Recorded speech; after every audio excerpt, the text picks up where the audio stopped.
Good evening, everyone. Thank you for joining us. Welcome to the regular scheduled meeting, Tuesday, January 28th of the Morro Bay City Council. We've established a quorum from earlier this evening, and I will call the meeting to order. We'll take a moment of silence. I want to continue to reflect on those in the south area of California who are suffering from the fires and the outfall of all that. And I would also like to keep in our thoughts right now, one of our regular attendees, Terry Simon, who is having some health issues.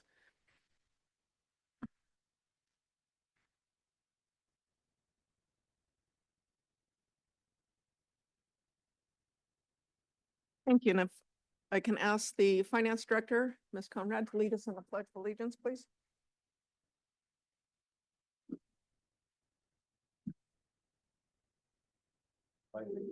To the flag of the United States of America and to the republic for which it stands, one nation, under God, indivisible, with liberty and justice for all.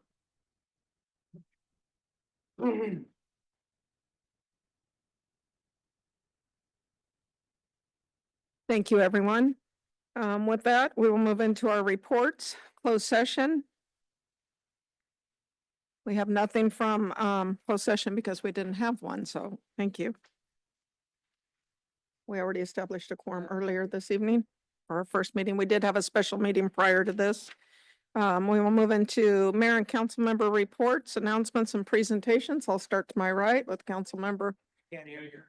My microphone's on. AGP. I'll move to my right, Councilmember Landrum. I went to with council members Eccles, LaFay, and Mayor Wixom and City Manager Kimball to the League of Cities. And we also met with our lobbyist who took us to some meetings, and the mayor and I were at the meetings with the Coastal Commission and the CDC. I keep saying that, the CEC. And I just wanted to report back a few things about those meetings. So we asked at the CEC about, because it was right after the fire at Moss Landing, and we asked about the AB 205 and what the process that goes through, and they let us know, one, that Vistra still has not applied for that AB 205, which is called an opt-in process. If they do that, the Coastal Commission, the Army Corps of Engineers, and the city would be invited to the pre-filing meeting, and they would notify us. So that's something that we would be notified of. After this application is completed, there's a 270-day count that begins.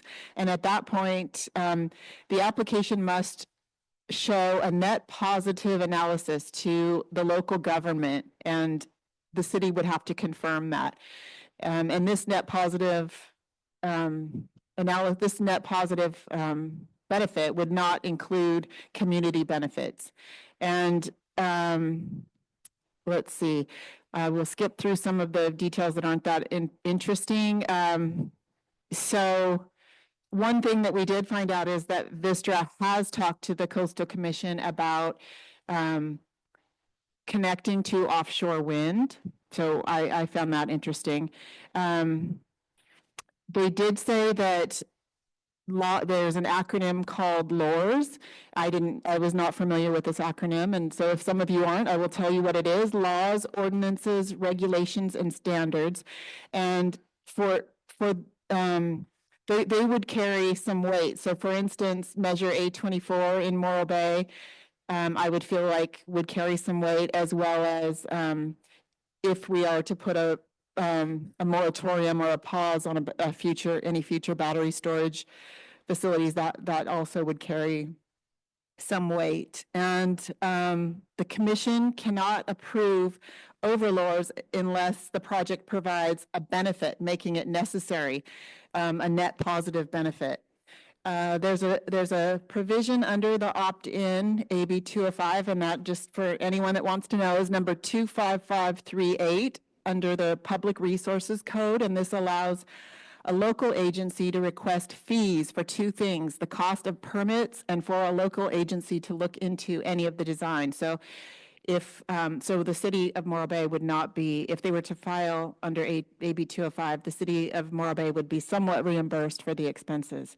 And also the CEC is looking into, now they're looking into doing, they're doing probabilities of catastrophic events since this last fire, and there's been several others. So they're kind of analyzing and looking at how likely these things are. We let them know that our aquifer is right where the Vistra site is, and they said that that would definitely be taken into consideration as they look at the whole area. And overall, I would just say that I felt like the staff there was really detail-oriented and very thorough, and that made me feel good. And with the Coastal Commission, that meeting, we talked about the same things, and they said that with the new executive order, there are lots of questions raised regarding offshore wind. They don't know to the extent of which it may play out. There's a lot that needs to be done at the state level and by the state still. They assume that they'll stay on track to gather information, and they will continue with offshore wind fisheries working group. And let's see, we also talked to them about housing and short-term rentals, and we had a conversation about dredging the Back Bay. They said that they approved dredge projects all the time, and that dredge spoils are used now for nature-based solutions for restoration. And one thing that I thought was interesting is that they told us that the Coastal Commission dismisses over half of all their appeals within 49 days. I didn't know that. And also I attended the Bird Festival in Morro Bay, which was really an amazing event. And I do want to say too, it was really great team building to go to that League of Cities. We got to know the two new council members much more, and we had a good time. Councilmember Lefebvre? Yes, thank you. I also went to the Bird Festival. It was very highly attended, and got a chance to see a lot of their exhibits at the community center. Great event, and I'm sure looking forward for them to come back next year. I also attended the Housing Authority Coalition, and they gave out a lot of grants to various agencies that deal with the homelessness. But the one thing that they asked the city of Morro Bay, and if anyone in the audience or in the public has any, they are putting an RFP together for anyone interested in starting a warming center here in Morro Bay. Now, I actually went to the senior health fair on Saturday at the community center, and I connected with Los Osos Cares, which used to have a warming center. So I'm connecting them with the county, and Yvonne is also talking to the county. So maybe we can get a warming center here in Morro Bay or somewhere on the Estero Bay here pretty soon. I also went to Sacramento with both Carla and Zara and Jeff, and enjoyed myself tremendously. We also visited Senator Laird's office and Assemblywoman Adis's office, and it was very good to see both of them.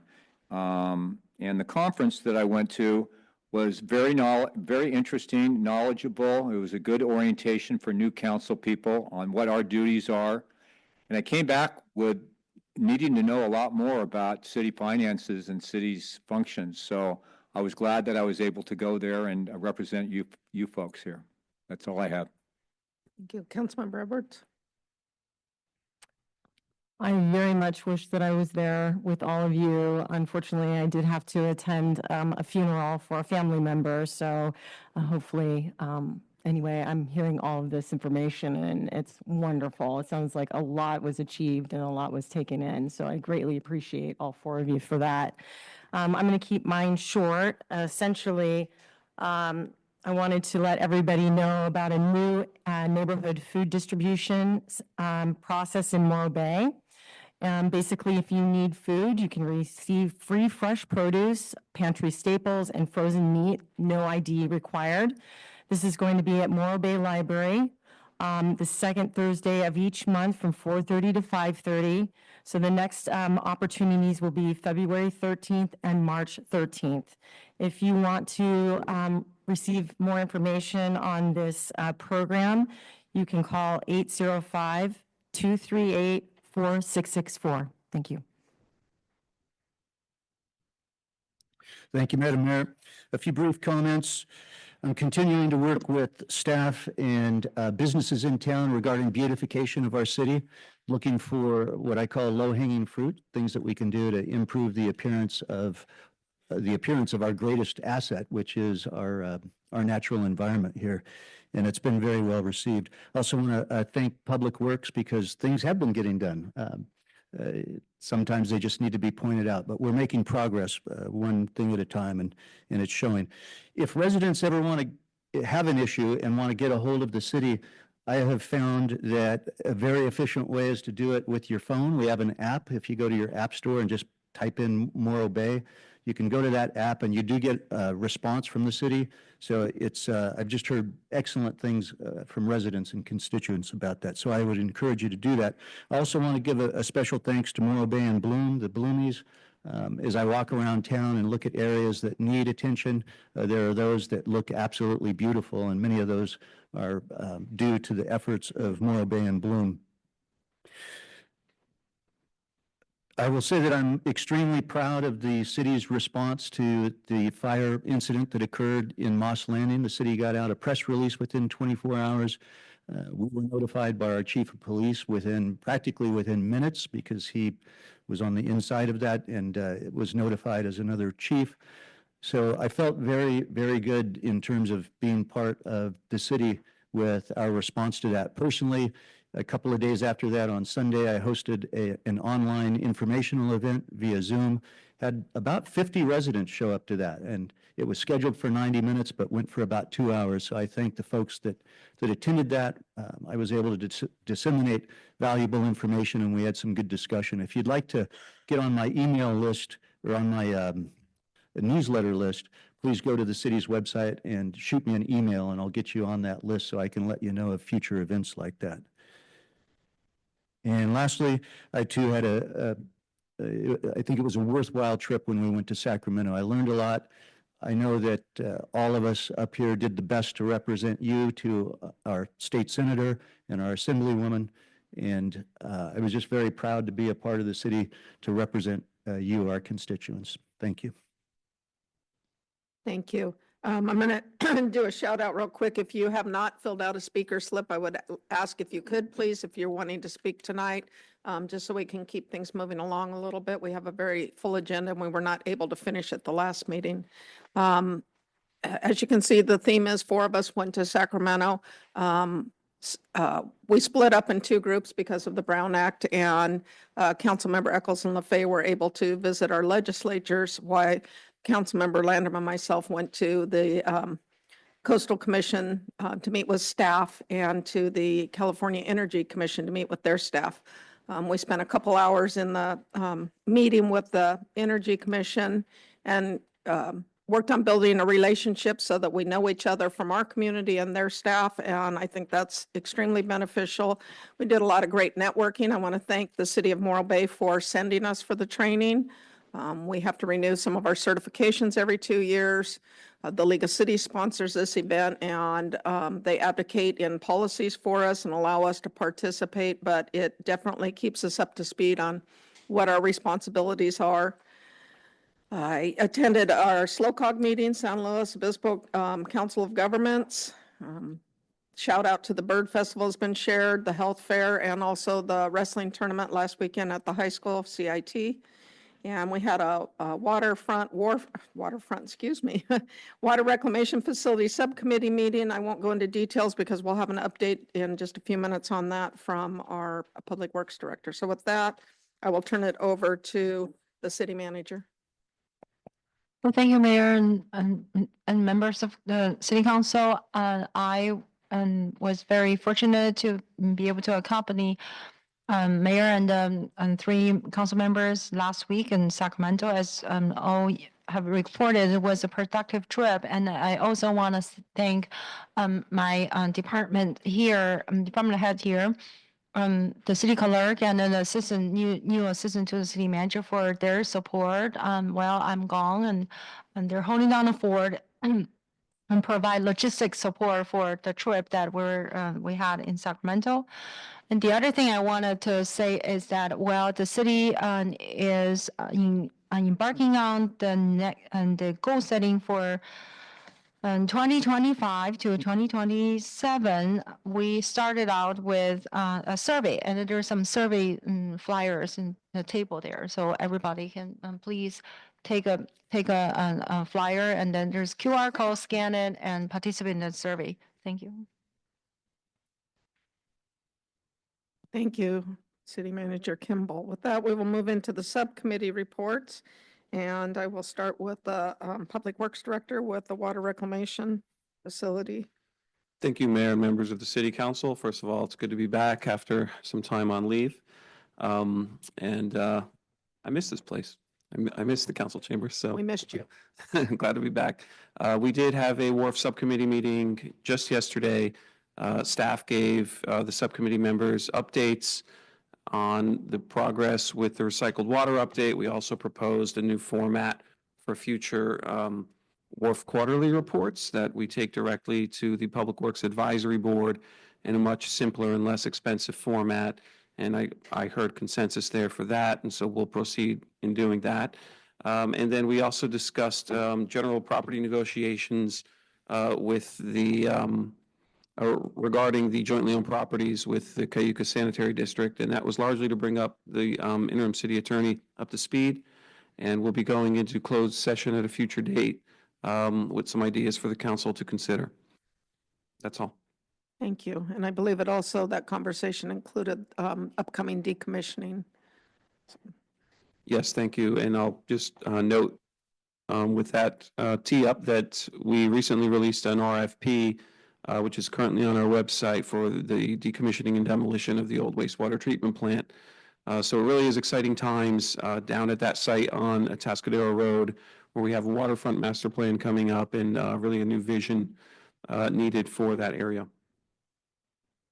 Thank you, Director Qualick, and welcome back and congratulations. Mr. Singwald, power plant. Aaron Singwald, Community Development Director. My only update is we do have a meeting scheduled with the Downtown Design District, so council members Landrum and Edwards for next Monday to begin talking about the logistics for the public forum for the DDD subcommittee recommendations. Thank you. And are we going to hold the power plant update to the BES ordinance item tonight? Any updates on that? So I don't have any updates on. Thank you. And Mr. Munson, anything with offshore wind?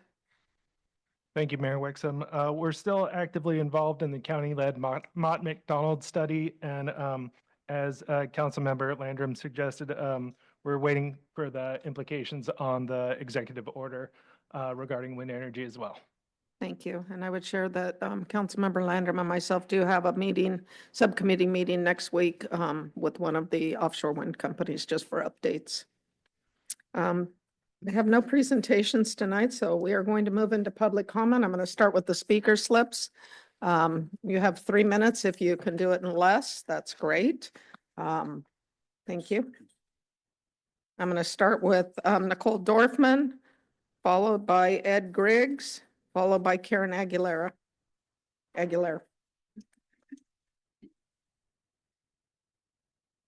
Hello, good evening, everybody. Nicole Dorfman, Morro Bay. I am here representing React Alliance, our local community nonprofit dedicated to preventing the harmful impacts of offshore wind energy. So it was a good segue talking about that. I do, since the Mott McDonald study was just mentioned, I'm wondering about outreach to the community for that. I know that was part of the study, so I'm wondering if there's anything scheduled to have the outreach component to the community. That's something that we're looking for.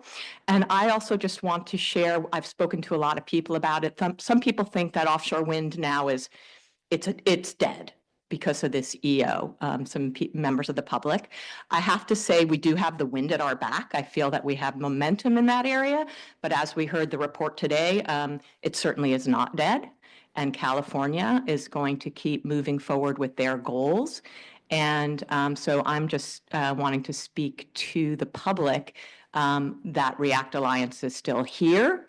We are not putting on the brakes. Our foot is on the gas. We do have the momentum and we still need your help and support. So we are having our general meeting Wednesday, February 5th at 6 o'clock at the Benedict Center on Quintana. If you want to learn more about our organization and the work that we do, please visit reactalliance.org. We have a wonderful website, lots and lots of research and information for anybody interested in offshore wind. Thank you.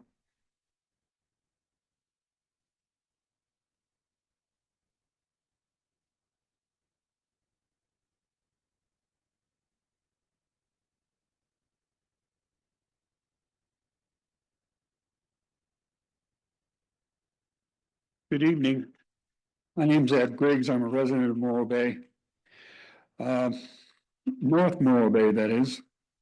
I'll just quickly read this. 3 traffic counters have recently been installed on Yerba Buena, Tahiti, Trinidad. And I noticed today that there's one on Main Street near Trinidad.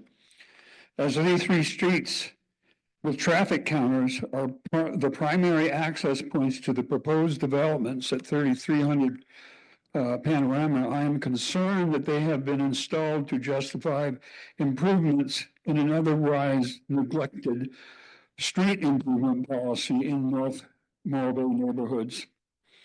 Furthermore, I believe that the installation of these traffic counters is not a coincidence, that their placement is very probably in an effort to foist the costs of these infrastructure improvements of the proposed development into the taxpayers of the city of Morro Bay rather than the project sponsors. That's Morro 94 LLC. For most improvements to our neighborhood infrastructure are generally welcomed by the citizens of North Morro Bay, we should not be paying for improvements necessary for this particular development.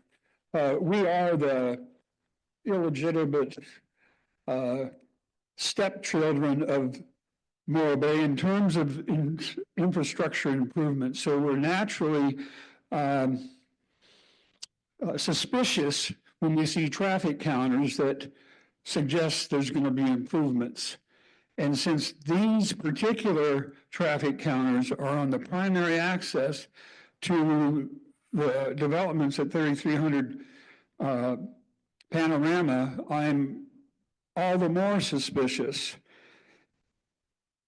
I believe that improving those streets now will do nothing to mollify the residents of North Morro Bay regarding the proposed improvements at 3300 Morro Bay. I've been working on this particular address for 6 years now. I was instrumental in holding that same LLC's feet to the fire so that they would perform properly, which they were not doing until we started raising questions.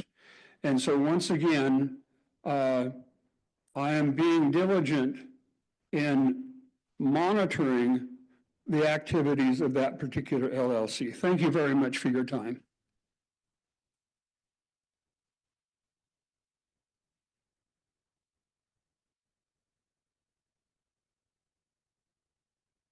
Hi, my name is Karen Aguilar, and I'm from Morro Bay. I'm representing today the great state of New California. We are the 51st state in the Union, We are legal, lawful, and constitutional. But tonight I'd like to address Moss Landing. To begin with, I am grateful to this board for requesting an emergency ordinance denying any application for a BES in the next 45 days. This is a great start, and I hope that tonight there'll be a 5-0 in favor. But regarding Moss Landing, it is my understanding, and please correct me if I'm wrong, that Vistra had been neglectful. It's not enough to say these fires are hard to put out and all they can do is douse the water on them to cool them down until they burn out. I know that's what we're being told. But the real fallout at Moss Landing goes much deeper. There was no fire protection. There were no firewalls between the sections of these batteries. There was no mitigation for off-gassing. There was no catch basin to collect the water that they doused on the fires. And there's no continuous safety devices for rainwater, chemical contamination, percolating into the ground or running off into the bay. Add the recent rains that we just had, we have more rain coming this weekend. This is an environmental nightmare. In summary, there are actually 3 disasters that happened at Moss Landing. Number 1, the design of this massive facility was severely flawed. Number 2, sensors or measurement systems that were put into place to offset this.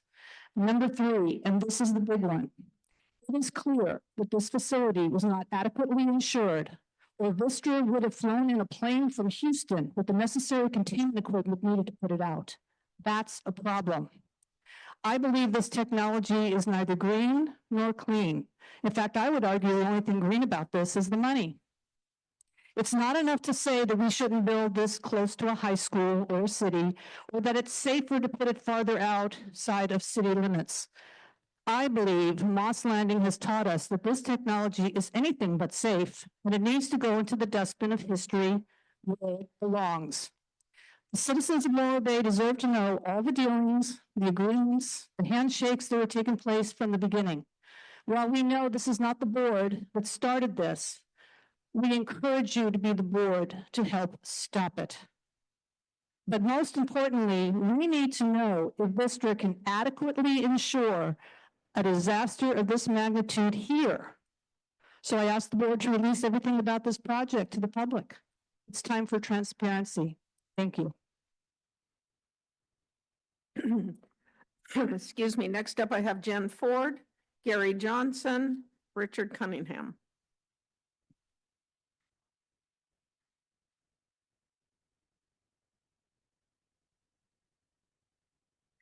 Well, it's interesting to be on this side. I love it. Well, I want to thank you, Honorable Mayor and council members and city staff for allowing me to speak here tonight. As some of you may not know, my name is Jen Ford. I'm the Senior District Representative for Dawn Addis, who represents Assembly District 30 in the California State Legislature. The Assembly District extends from the Santa Cruz Harbor all the way to the southern end of the San Luis Obispo County line and includes both Morro Bay and Moss Landing, which has been mentioned a few times. She apologizes for not attending in person this afternoon as she is in session in Sacramento. As many of you know, as it was mentioned, the Vistra Battery Energy Facility at Moss Landing erupted into a devastating fire on January 16th. That fire burned for 6 days. Yesterday, the Moss Landing Marine Labs, a highly trusted source, released data showing extremely high levels of heavy metal nanoparticles in soils at the Elkhorn Slough and surrounding areas, raising huge concerns from sensitive habitats and nearby agricultural lands. And as a result of the fire, over 1,000 people were under evacuation orders. Over the past 2 weeks, Assemblymember Addis has been to Moss Landing 3 times. She has seen the disaster firsthand, participated in briefings at Incident Command with Congressman Panetta and others, visited the evacuation center, heard directly from local business owners, collaborated with local officials, received hundreds of emails, messages, and calls from people across California who are concerned. What she knows is if we are to ensure California moves its climate and energy goals forward, which we must do, California must demonstrate a steadfast commitment to safety, environmental stewardship, transparency, accountability, and emergency prevention. This is why she is demanding transparency and accountability for this fire, prevention of this kind of disaster in California again, we're in California again. Actions the Assembly member has taken include, number one, writing to the California Public Utilities Commission to request an independent investigation. And number two, introducing the Battery Energy Safety and Accountability Act, AB 303. AB 303 does two things. Number one, removes battery energy storage from the AB 205 process, thereby restoring the voice of the people to the permitting process everywhere in California. Number two, creates appropriate siting requirements so these facilities are away from schools, homes, prime agricultural land, marine estuaries, and other sensitive areas. AB 303 restores community voice and creates common sense siting for these needed projects. We are here to hear your comments and your concerns. You're always welcome to reach out to the office. I'm located in the district office in San Luis Obispo. And the website, can I give that real quick? All right, so you can find our information at a30.asmdc.org. Thank you. Hi, everybody, Mayor, City Council, and all the worker bees in Morro Bay and the fire department and police department. I'm Gary Johnson, Morro Bay, and I live 2 blocks from this place. It's supposed to go in. Okay, I started my research 3 years ago, maybe even longer. When I first heard VITRA was planning and building a battery energy storage system called BESS, I started, being an engineer, and this is right in my background of studies of my career, I started doing the research, and it was all very interesting. And while I was doing this research and spending hours of years of my studies on this, I reported this every time I came to the city council for the last 3-4 years. So I don't want to go on to say here that what I found after reviewing the publications, the pros and cons, there's some serious issues. Well, I found out 3-4 years ago, I think it was 2019, Arizona had a major disaster. How about that? Almost killed the police chief and a couple of the firemen. And then I heard South Korea had some serious explosions. In other parts of the world, I continued on my studies, and all failures, they had to evacuate people. Now, the interesting part is that they're all random failures. It isn't caused by any particular one. But once you start a fire and it reaches 1,000 degrees F, caused by whatever reason, hits those batteries, then you have an explosion. Okay, now, to me, I meant that lithium-ion storage facilities do not really belong in the neighborhood, and there's 2 excellent reports right behind me that were in front of me, so I won't go into that. So now we have 4 facilities in California. All 4 have failed. All 4 had to evacuate. Naipomu's coming online shortly. Riverside's coming online with the world's largest one that they ever made. The interesting part is that it can supply 680 homes at night for only 4 hours. And the batteries are dead until the next day they got to be recharged. So I want to say, in my conclusions, and I've been saying this for 3 years, it's not if there's going to be a major explosion, it is when there's going to be a major explosion. And guess what will happen? So that's my conclusion, and I just want to thank our councilman, Jeff, for this. He had a Zoom meeting, and it was very excellent. And so I wish we could continue those, Jeff. Those are very, very good. I enjoyed them immensely. Thank you. Have a good week.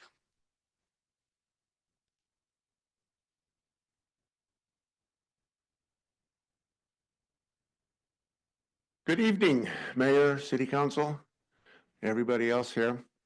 I'd like to thank the previous speakers. They've pretty much taken the wind out of my sails, so I'll make this quick. My name's Richard Cunningham. That's my wife Marilyn there in the gray vest, and we are the very, very blessed new residents of Morro Bay.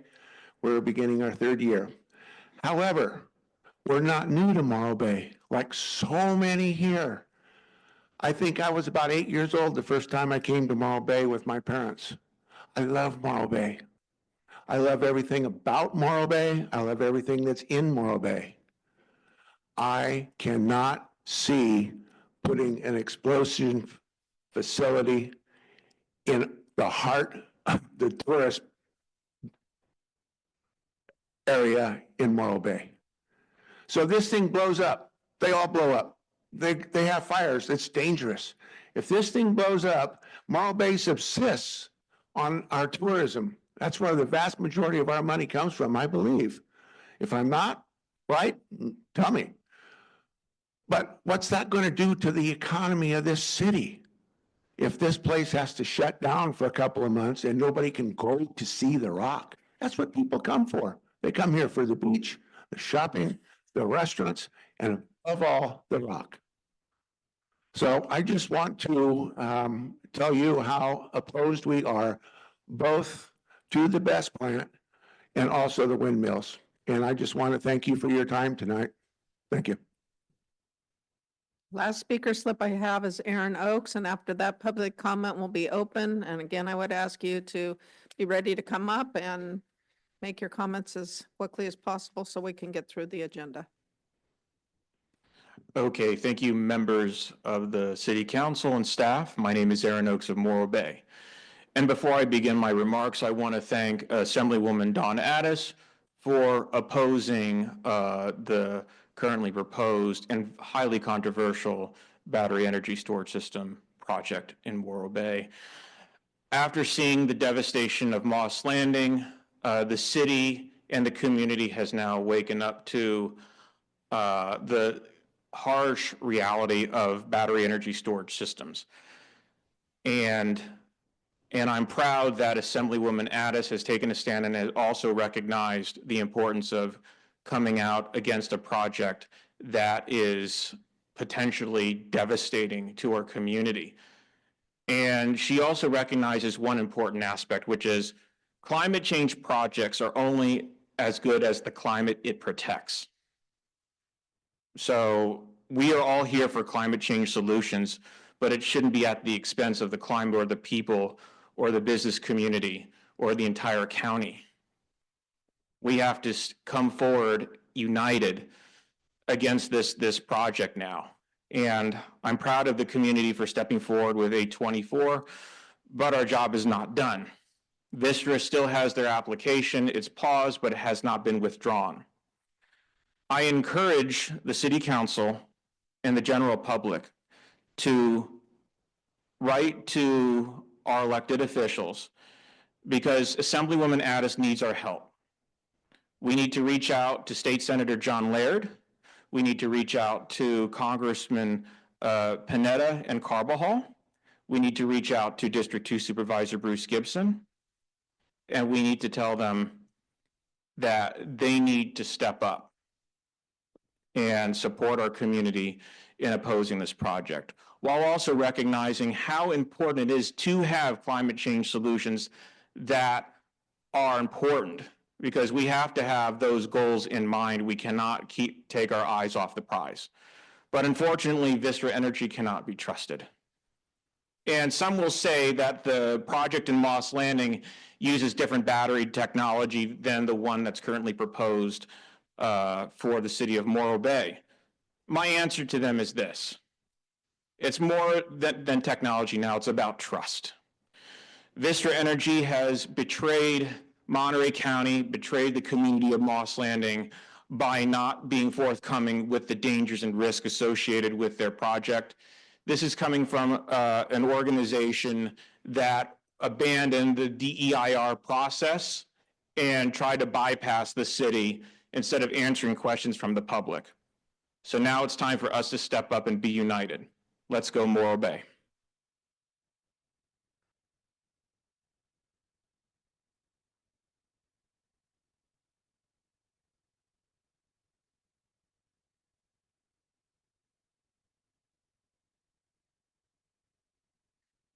I spent the weekend carefully restoring a historical artifact, that being my grandfather's bayonet. I do not know how many of our brothers lost their lives to this blade on the banks of the Rhine, but it would not have been many, as Grandpa was a sharpshooter. Grandpa committed unforgivable sins to defend the world against a madness that nearly destroyed the very land that gave rise to it. I do not know how Grandpa earned a Purple Heart or a Bronze Star. He did not speak of them, as they were not achievements to be proud of. As a child, when this blade was placed in my hands and I was told what had been done with it, I was told that it was a weapon no longer. We were engaged in a brutal necessity, and the war was won. We no longer had need of tools to kill. This was forevermore to be an agricultural implement, not a bayonet, but a machete. In my hands, many an unwarranted shrub gave way to new life beneath this blade. I was failed long before I was even conceived. I have been lied to every day of my life, forgetting about the sins of stuffing our own neighbors in camps. I know that those who were liberated and found to be wearing pink triangles were usually thrown straight back to the dogs. The only real-life person that I may consider to be a hero to me was Alan Turing. Countless lives saved and an end to the war, and his government repaid him with torture and death. As I diligently sanded and oiled this blade, I did not consider that it may once again shed the blood of fascists. Rather, I turned my mind to the potential for happiness that I was being forced to risk my life for. I dared to imagine that I might finally get to know what it's like to hold the hand of someone I love. I can't tell you how deeply uncomfortable it makes me just to imagine being kissed when I've spent my life being taught that it was wrong for me to want to be loved. I was inspired yesterday to write in chalk at the end of my driveway a stanza from one of my favorite songs and a personal protest anthem. My neighbors were so offended at America's so straight dead cops that they hosed it off without even talking to me. And when I refused to engage them in dialogue after the fact, my neighbor started hurling insults at me. The last thing she said was, "You fucking homo." Guess I know why she didn't last in her job at Options. I'm going to pause for just 1 minute, please.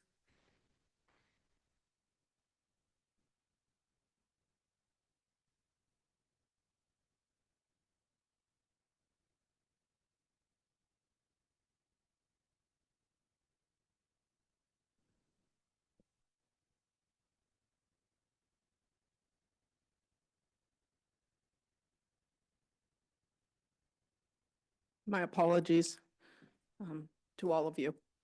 Next up, please.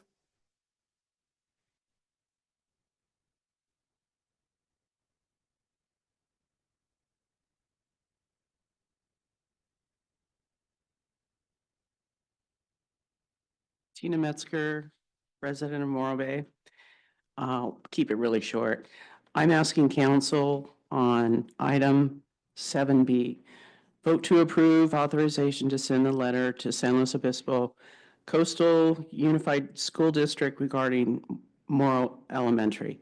The second thing I'm requesting is that agenda item 8B, adopt the urgency ordinance number 668, direct staff to return to council at the February 25th council meeting with an ordinance extending the best urgency ordinance to January 28th, 2027. Thank you. Anyone else for public comment? On items not on the agenda? On items not on the agenda? Thank you. Good evening, Mayor, council members, staff, and public. My name is Gene Dowdy. I'm an architect and engineering contractor who's worked over 50 years on the waterfront. There have been many changes on our waterfront, and there'll be many changes in the future. In the past, construction changes were relatively easy, but under the new codes and regulations, structural engineers tell us that all remodels, retrofits, or new construction that we cannot use existing or regular foundations. We must put in a massive concrete slab or some engineering system to provide stability for the foundation of our buildings at a cost between $250,000 to $500,000 per site. Changes now require that we need to be concerned with rising sea levels, extreme tides, and tides that are constantly undermining our buildings and our marine structures. We need to be able to withstand tidal waves, ships running into them. Everything is rusting and rotting. Changes mean that we now need to protect endangered species, eelgrass, otters, and others. Then there is the permitting process. It can take years to obtain a permit. This is one of the most regulated and costly locations to build in the nation. Economically, a lot of our leaseholders are local people who work there day by day for them to provide for their families. They take the risk with their investments, and the risk could be a pandemic, a drought, Highway 1 closed, tidal waves. Their pilings could be eaten by tornado worms that require $500,000 to repair their buildings. They could invest $250,000 just to upgrade their buildings because they're proud of them, but they take the risk. The leaseholders on our waterfront, it is on their shoulders that keep our waterfront alive and well. I believe that our community and the city should do all they can to support changes for our local leaseholders. Thank you. Anyone else for public comment on items not on the agenda? AGP, are there any raised hands in the queue? Hi, Mayor Wixom. We have one raised hand, which is Judy Lynn. I will allow her to speak now. Okay, Judy, you may begin. Good evening, Council.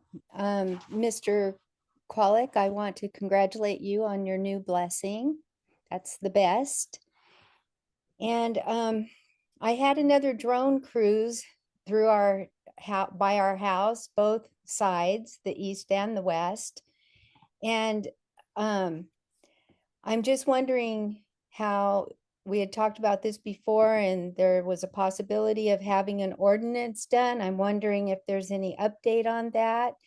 And I also wanted to let you know that I've done some research and I found a couple of cities, Calabasas and Malibu, who have done ordinances. And anyway, so I put together something similar because they do have an ordinance about filming and an ordinance about flying your drone after dusk and before sunrise.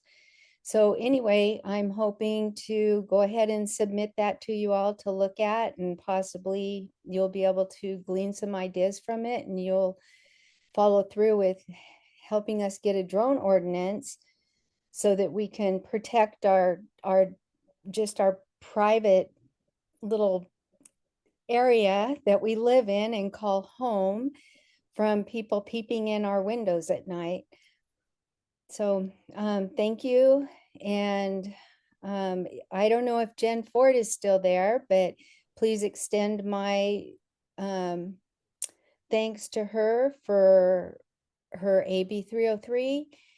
But I would like you to ask her to please amend her safety buffer of only 3,200 feet. That's just over a half mile. And if you think about 22 acres of lithium batteries going up in flames to a 400-foot height, a half mile is nothing. So I would like for her to consider doing something like Diablo did with a 7 mile buffer zone for safety. Thank you so much. Thank you. AGP, any more hands? There are no more raised hands in the queue. Thank you. With that, I will close public comment and bring it back to council. If I could ask staff, I'm not sure which one, if you could give us some insight on the traffic cameras that are out in North Morro Bay. Do we know anything about those? Public Works or Community Development?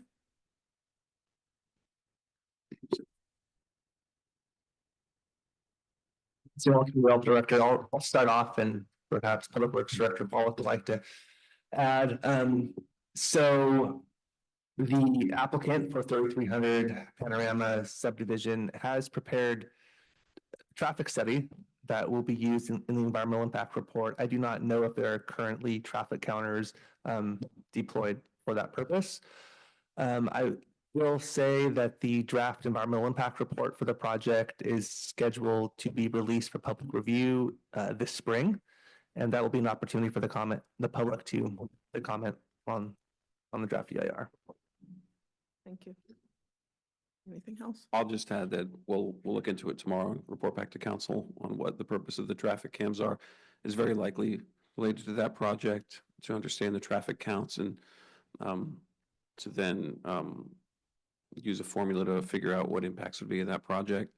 But I'll get a full report tomorrow morning. And so that is part of the applicant's purview to do, required? Yes, Okay. the city's analyzing many of the impacts of that proposed project, but it is certainly not something that city staff put up. Thank you. Thank you for clarification on that. We'll follow up on it, Mr. Griggs. Thank you. Anything else? With that, we will go to to the consent agenda, and I will open public comment on items on the consent agenda.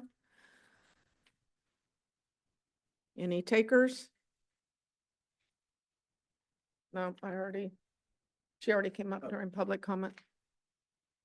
Betty Winholtz, public comment. I just want to say thank you for agendizing the letter that's part of going to the school district. I have called the state community development, housing and community development department today and found out that it appears that the school district is trying to do a little bit of a work around us in terms of government code versus educational code. And I think it would be well if anybody in our city knows about that to reveal that. Maybe that's what's going to happen on the 30th. And I assume that was announced earlier this evening because I came in late. But I think it's important to go ahead and send the letter regardless to let them officially know that we are officially interested. Anyone else for public comment on items on the consent agenda?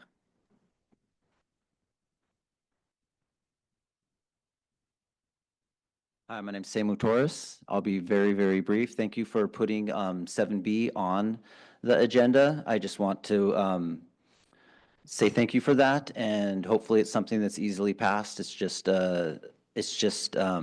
something giving the community a little bit more time and seeing what they can do. I think the community deserves the time and at least to see what is possible. So thank you very much. That's all. AGP, are there any raised hands in the queue?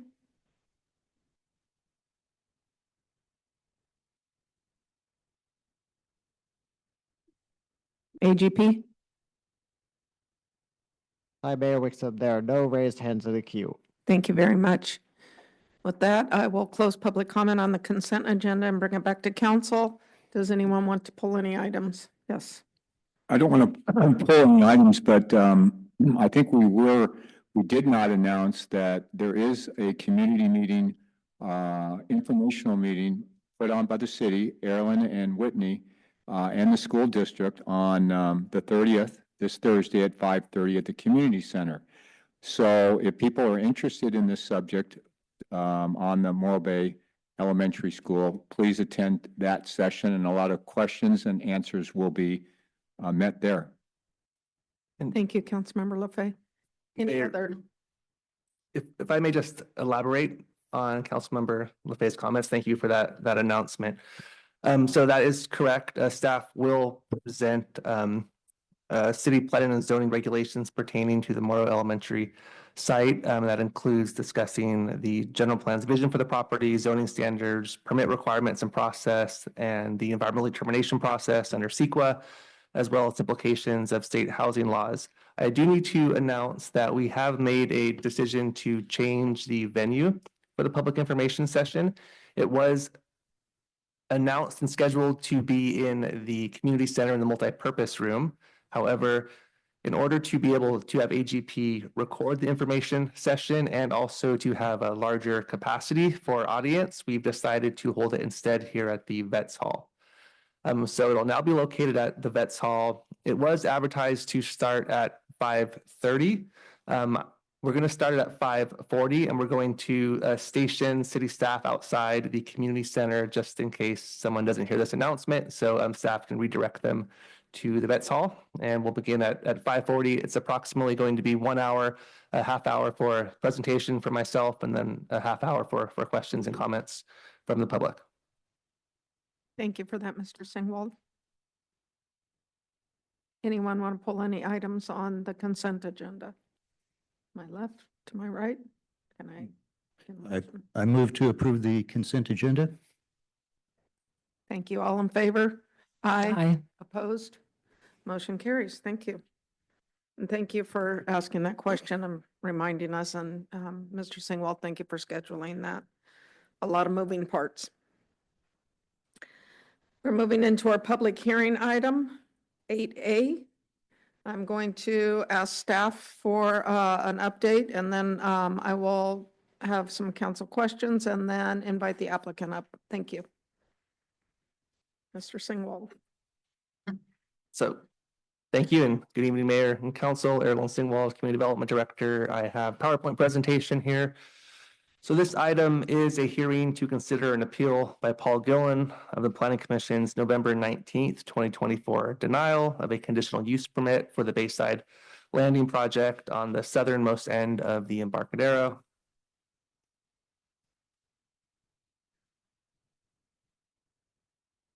So just to get the lay of the land, here's the vicinity map and aerial. The project site includes lease sites 49 through 52.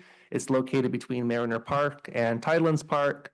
The site contains an existing marine contractor office building that's about 3,000 square feet and 2 vacation rental cottage structures that contain 3 vacation rental units. The site is zoned waterfront or WF, and a development on the site is subject to the standards and guidelines in the waterfront master plan. So here is the proposed site plan that the applicant presented to the Planning Commission on November 19th of last year.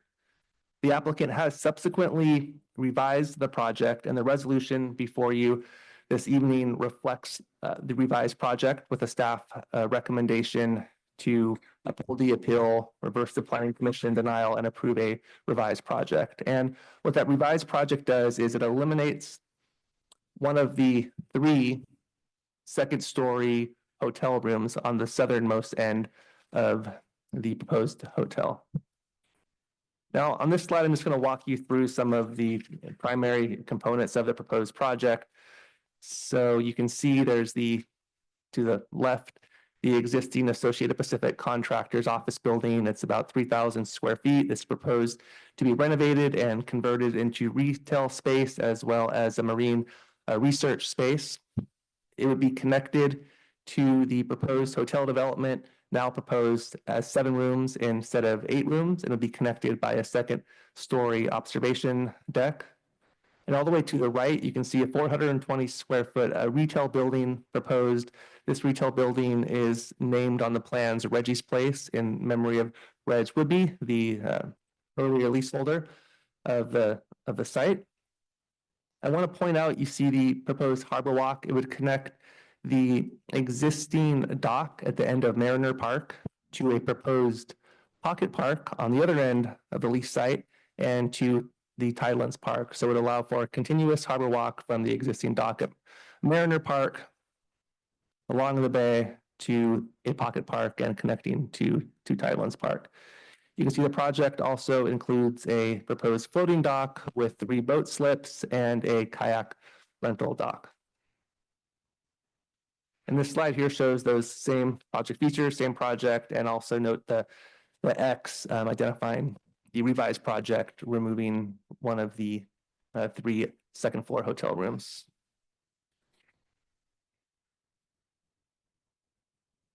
Also on this slide, I want to point out the height of the proposed hotel is 22 feet, and the height of the elevator tower in the center there is 24 feet. The existing Associated Pacific Contractor office building is just shy of 25 feet. And of course, that's important because a major topic of discussion at Planning Commission has been the height of the proposed development and whether or not the project includes significant public benefit that's required in order to allow for height higher than 17 feet into a maximum of 25 feet. The applicant has prepared renderings of the revised project. Again, the difference with the revised project being elimination of that southernmost second floor hotel room, as pointed out here on this slide. And just to be clear, this rendering is showing the revised project, and the circle is just identifying where the hotel room has been removed. And then the same thing shown here on these elevations. Now I'm just going to briefly go over the timeline of the key events leading up to this appeal hearing. So the city issued a request for proposals for redevelopment of lease sites 49, 50, and 51. Those leases are set to expire on June 30th of this year. That RFP was released on June 15th of 2023. Mr. Paul Gillen, the applicant and adjacent leaseholder of lease site 52, submitted a proposal for what's called the Bayside Landing Project. That's the proposed project that was submitted in October of 2023. The council did approve a consent of landowner form that allowed the applicant to submit this proposed project to receive approval of city entitlements and move forward. And that consent of landowner was approved by the city council on January 9th, 2024. The project was reviewed by the Planning Commission at 3 separate meetings between June and November of last year. First, there was a conceptual review meeting, then the first Planning Commission hearing, a continuance.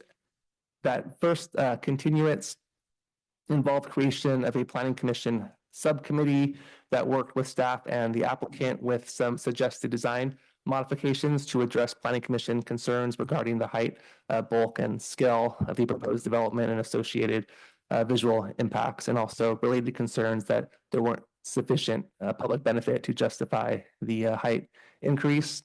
Ultimately, on November 19th, the Planning Commission denied the conditional use permit for the project. The applicant filed an appeal of that denial on December 2nd.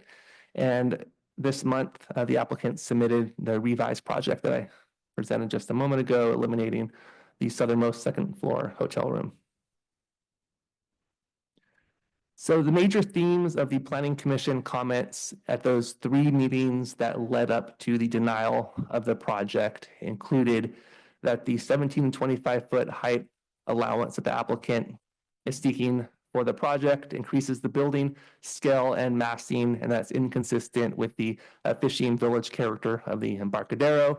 Again, that the project's proposed public benefits do not warrant the requested height increase, that the elimination of the vacation rental cottage structures, which, although a historic resource evaluation determined do not qualify as historic resources, they are certainly character defining buildings on the Embarcadero, and that was a concern of the commission and the public on the project. But finally, there were concerns of a tunneling effect and shade effect created by the second floor observation deck, restricting light penetration below the deck. These weren't all of the concerns and comments raised by Planning Commission, but certainly the major themes of the comments that were heard and led up to that denial of the project. So the applicant's appeal contends that the project does meet all of the requirements of the waterfront master plan and the general plan and zoning code. And staff has verified that it satisfies all of the requirements of the planning documents. The applicant also points out, or in the applicant's view, the project provides significant public benefit and is eligible for the 25-foot height allowance. And again, as I presented, the applicant has now revised the plan to further address concerns about the massing scale, height, and visual impacts of the project. So again, public benefits is a recurring topic on this project. The city council has broad discretion to decide whether or not a project meets this significant public benefit criteria for the 25-foot height allowance. What constitutes significant public benefit is not strictly defined in the zoning code or waterfront master plan. In staff's analysis, significant public benefit needs to be a proposal for additional public benefit that goes above and beyond what's required by the code.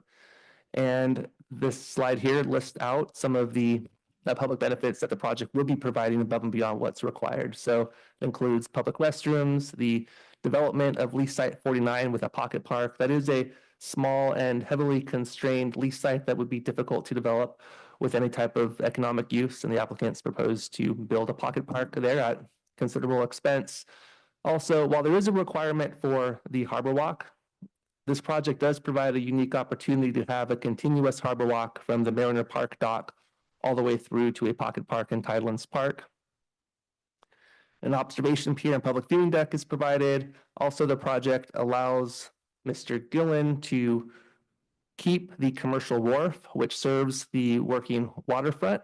The project also includes a kayak rental dock and, of course, the replica of Reggie's Place, which is going to use salvaged and repurposed building materials from one of the existing vacation rental cottages, the one with the cedar shingle siding. Now, staff did post a revised resolution with the agenda. And the purpose of the revised resolution was to correct a typo in the resolution title and also to add additional conditions that really just tighten up the project conditions and address some of the Coastal Commission requirements that will come along in the next phase of the project, which is the coastal development permit that will be issued or considered directly by Coastal Commission if the project is approved by council this evening. So first, in addition to revising the title of the resolution to change the word reserve to reverse in regards to the Planning Commission denial, staff also proposed one additional finding to further support the CEQA exemption that's proposed by staff. Staff added language to condition number 49 regarding ADA requirements, just to clarify those requirements further. A new condition number 66 was added to clarify that the harbor walk shall be unobstructed. 67 was added to clarify that the second floor public observation viewing deck shall be maintained open and available to the public during daytime hours. Staff proposed a revised condition to add just more specificity to the requirement for what we're calling the replicative reconstruction plan. And that's the plan for how the applicant is going to use those salvaged and repurposed materials to create a replica of one of the vacation rental cottages for that new retail building called Reggie's Place. A new condition was added to clarify and specify the number of benches, tables, bicycle racks, and one sculpture to be provided in the pocket park and observation pier components of the project. And then lastly, an additional condition was added to reinforce Coastal Commission CDP requirements for public access signage. This is something that the Coastal Commission would likely add to a coastal development permit, but just so there's consistency between the CDP conditions and CDP conditions from Coastal Commission, staff is recommending to add this condition number 93 regarding public access signage. So thanks for bearing with me with these revised conditions, but I think it's important to have this be a transparent discussion so I can explain the purpose of these changes.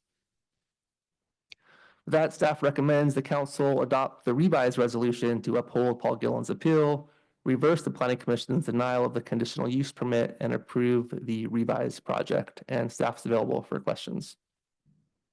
Thank you for that very detailed report, Mr. Singwald. I have one real quick question. Since I had been the liaison for Planning Commission, I recall, and I just want clarification, the June 4th meeting, the project wasn't actually heard, correct? Yeah, thank you for that. That is correct. So that was conceptual review, which is an opportunity for staff and the applicant to present the project, just get some initial feedback from the planning commission, but it's not an actual public hearing on the project. That's Wasn't correct. that where we just had 3 commissioners and they didn't hear the project? There were 3 commissioners, so there was They a chose quorum, to so not, yeah. the meeting happened, but technically it wasn't a public hearing. It was just that conceptual review of the project. Okay. Yeah, thank you. Questions from council? To my right, Councilmember Landrum or LaFay, go ahead. Let's I was at that planning commission meeting and I thought it was a meeting and the planning commissioners deferred because they did not want to make any decision because the other 2 planning commissioners were not there. I mean, but that's what I remember. Just as a clarification, I mean, I don't think it was a conceptual, at least that wasn't my interpretation of it, but I could be wrong.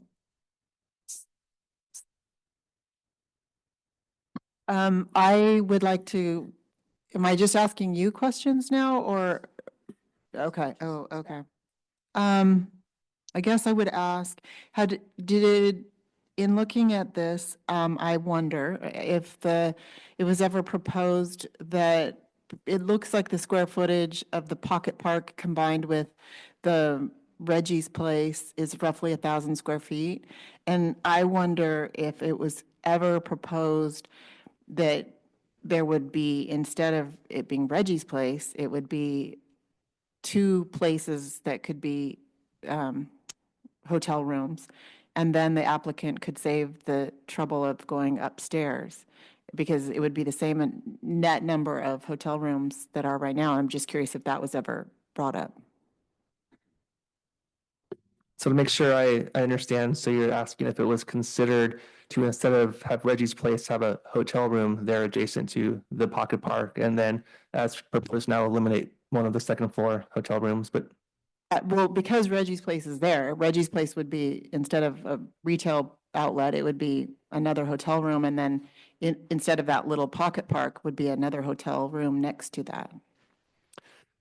that idea was discussed. There were many different iterations or possible revisions that were discussed. I know one potential concern with that option is if you have a vacation rental or a hotel room there, it could begin to impede on the public space of the public park and create some privacy concerns that might make people feel uncomfortable being in the Pocket Park with a hotel room right next door. Well, But that was discussed. I'm saying the Pocket Park wouldn't be there. It would be in lieu of the Pocket Park. They wouldn't really need to do it because they wouldn't be asking for an exception. So that instead of going upstairs and doing the, wanting the extra height, then it would just be 2 hotel rooms on the bottom floor to make up for the difference of the 2 on the top floor.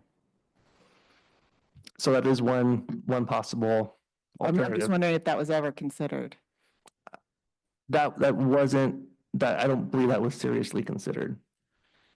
Okay, and then as far as the benefits, I just wonder if we have planned for, when we talk about these public benefits, like with a Pocket Park or, well, one with the Pocket Park, do we consider the cost of maintenance? Because I assume that will be the city's responsibility.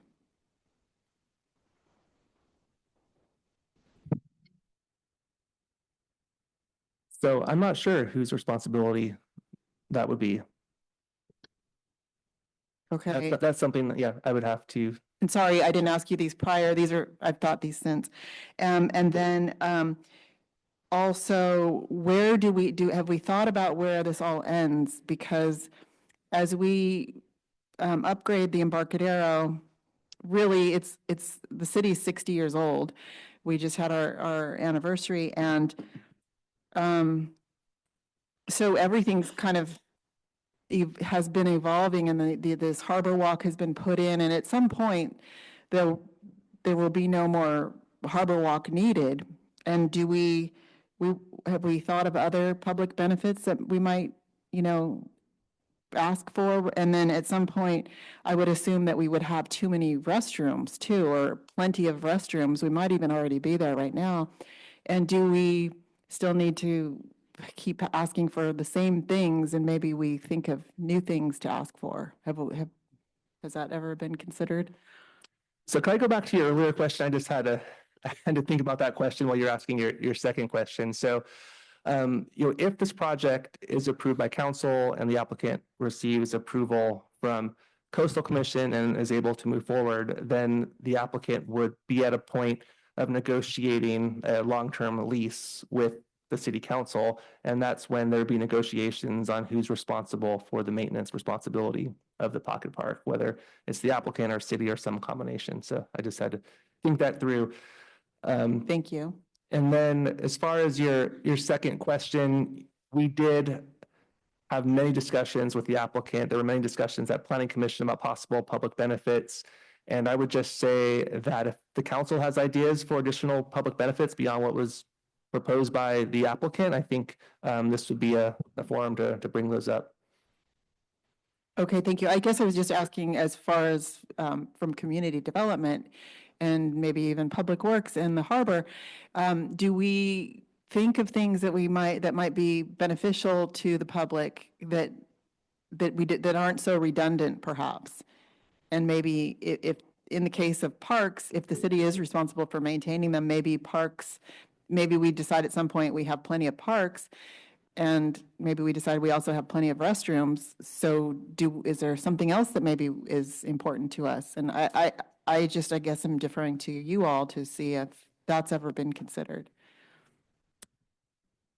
So I know we defer often to the waterfront master plan, but I think that really is going to be the opportunity to have a comprehensive look at all of the needs for public benefits up and down the waterfront.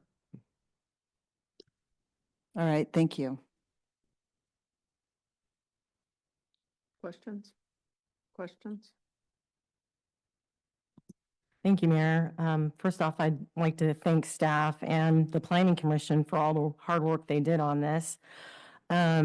And also the public for all the correspondence that we got. This was definitely something that I understood the weighing in on, and I really valued all the comments that we got.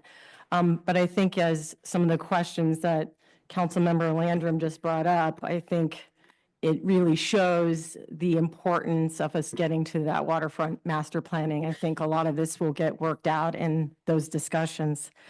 I think a question that I have is an overall issue that we keep running into with these properties specifically, and that is this idea of public benefit. It's become such this subjective conversation. And what I would like to know from you, Mr. Singwall, is there a more practical approach to this, and have other cities done something that, have they implemented something? And I'm just trying to get a broad answer on that. Something more predictable, more reliable, I guess.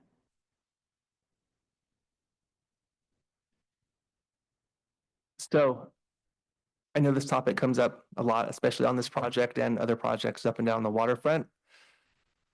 I don't have an answer for you right now. I think we definitely could have staff do research on other jurisdictions, particularly coastal jurisdictions, maybe jurisdictions with Highlands grants, to see how they've tackled this situation. Yeah, because I do think, again, this is probably going to come into that waterfront master planning conversation. Another thing that I came across was the understanding that there's a certain amount of square footage that triggers this going to a planning commission hearing, which is like 700 7,500 square feet. Is that correct? So the more square footage a project has, then that kind of triggers a conversation as to the impacts on the public, and therefore also the amount of input the public would have on a project like this, and then possibly potentially looking at the amount of public benefits you would then want to look at. So the zoning code has a number of thresholds that could trigger planning commission review on a different type of project. One of the thresholds that we commonly use is the 2,500 square feet that will trigger planning commission reviews to a regular coastal development permit instead of an administrative coastal development permit. In this particular case, because we're in what's called coastal original jurisdiction, because this is tidelands, any development is going to require planning commission review. Okay, thank you. I appreciate that. I just wanted some clarity there. And then I think lastly, I just wanted to see if you were made aware of the 21, 22, somewhere in there, subcommittee that was formed by multiple members of, I believe, the Planning Commission. I think there was HAB committee members on there to basically take a look at simplifying and kind of getting rid of this subjectivity issue that we keep running into. Were you aware of that, Mr. Singwong? I'm aware of it. I've reviewed those planning commission memos for the public benefits subcommittee that you're referring to. There's a lot to discuss there. I think, one thing that it's important to point out is that that discussion was had before the comprehensive zoning code update, and the comprehensive zoning code update limited the plan development overlays throughout the city limits. And the plan development overlay is what has this requirement of significant public benefit for a project to take advantage of the overlay. And since that has gone away as a citywide overlay, the discussion of public benefits citywide has less significance. However, there is still this requirement on the waterfront for significant public benefit. So basically, the conversation is now more focused just on the waterfront, whereas when that subcommittee formed, it was more of a citywide discussion because the PD overlay still existed. Thank you. I appreciate that. Thank you, Madam Mayor. Director Singwall, I just wanted to visit the height exception for a moment. A lease site with that width is allowed per our documents, our planning documents, 17 feet. And the exception allows up to 25 feet. The hotels, however, are 22 feet tall. Is that correct? That's what you've got in your staff report. The elevator tower's 24, the hotel room's 22. 22, okay. So that's something that stood out to me because as we had talked about the height allowance or height exception, 25 feet was tossed around a lot in the public and in other meetings, and the fact that 22 feet is only 5 feet more than 17 makes a difference. Thank you. And thank you for a very thorough report and well-presented staff report. Appreciate it. Thank you to staff. This is a public hearing item, and I'm going to invite the applicant to come up, and the timer will be on for you, Mr. Gillian. Thank you. Staff? Yes, if you could. I pause 1 forgot, second, Mr. Gillian. Councilmember Eccles just reminded me, I didn't ask you this. I was wondering, two things about the height. What will the height of Reg's Place be? And also, I asked this in the letter I wrote, but the questions I asked about the overall height and where, that you use like a mean starting point, but just for the average person like me, if I'm to look at the current building that's already there, would the 24 feet of the elevator be below the current, the 20, what is it, 23 feet of the elevator be below the 24-foot current, 25-foot current building? Will it be like a foot lower? Or because of where they're starting from? Will it look, because you know how that is? Yeah, so height is measured from the average natural grade. I think with that level of detailed questions about height, I would probably defer to the applicant or applicant's architect to respond Okay. to. Okay, and as far as Reg's place too, ask them? Yeah, I okay. I heard 14 feet from the architect in the audience. How, It's one story, 14 feet. Okay, Yeah. thank you. Thank you, Mr. Gilliam. Slide number 1, please. There you go. Can we put the time on the clock, City Clerk? Thank you. Good evening, Mayor, council members. My name is Paul Gillen. I'm the owner of Associated Pacific Constructors. I'm a longstanding local marine construction business and a tenant in good standing with the city. I've spent the last 20 years supporting many of the City of Morro Bay's waterfront repair and maintenance projects, as well as ocean piers up and down the coast. I've built marinas and quite a few private docks and commercial facilities on the water. I'm very familiar and qualified to construct this proposed development and meet all the permitting, design, operational, and environmental requirements.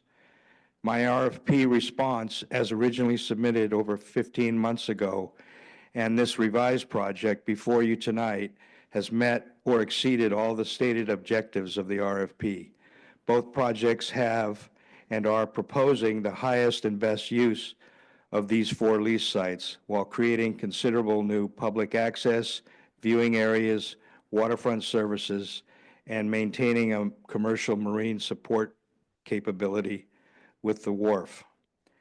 In reflecting on the RFP stated objectives, I think it's important to note that I have proposed the highest and best use of both land and water areas while maximizing potential revenues and a return on investment, which includes some of the following: a hotel, retail, and restaurant bar, commercial wharf loading and unloading, a marine and water sports facility, and incorporating the lease site 49, land and water, in the complete development plan, which is almost entirely utilized as an additional public benefit.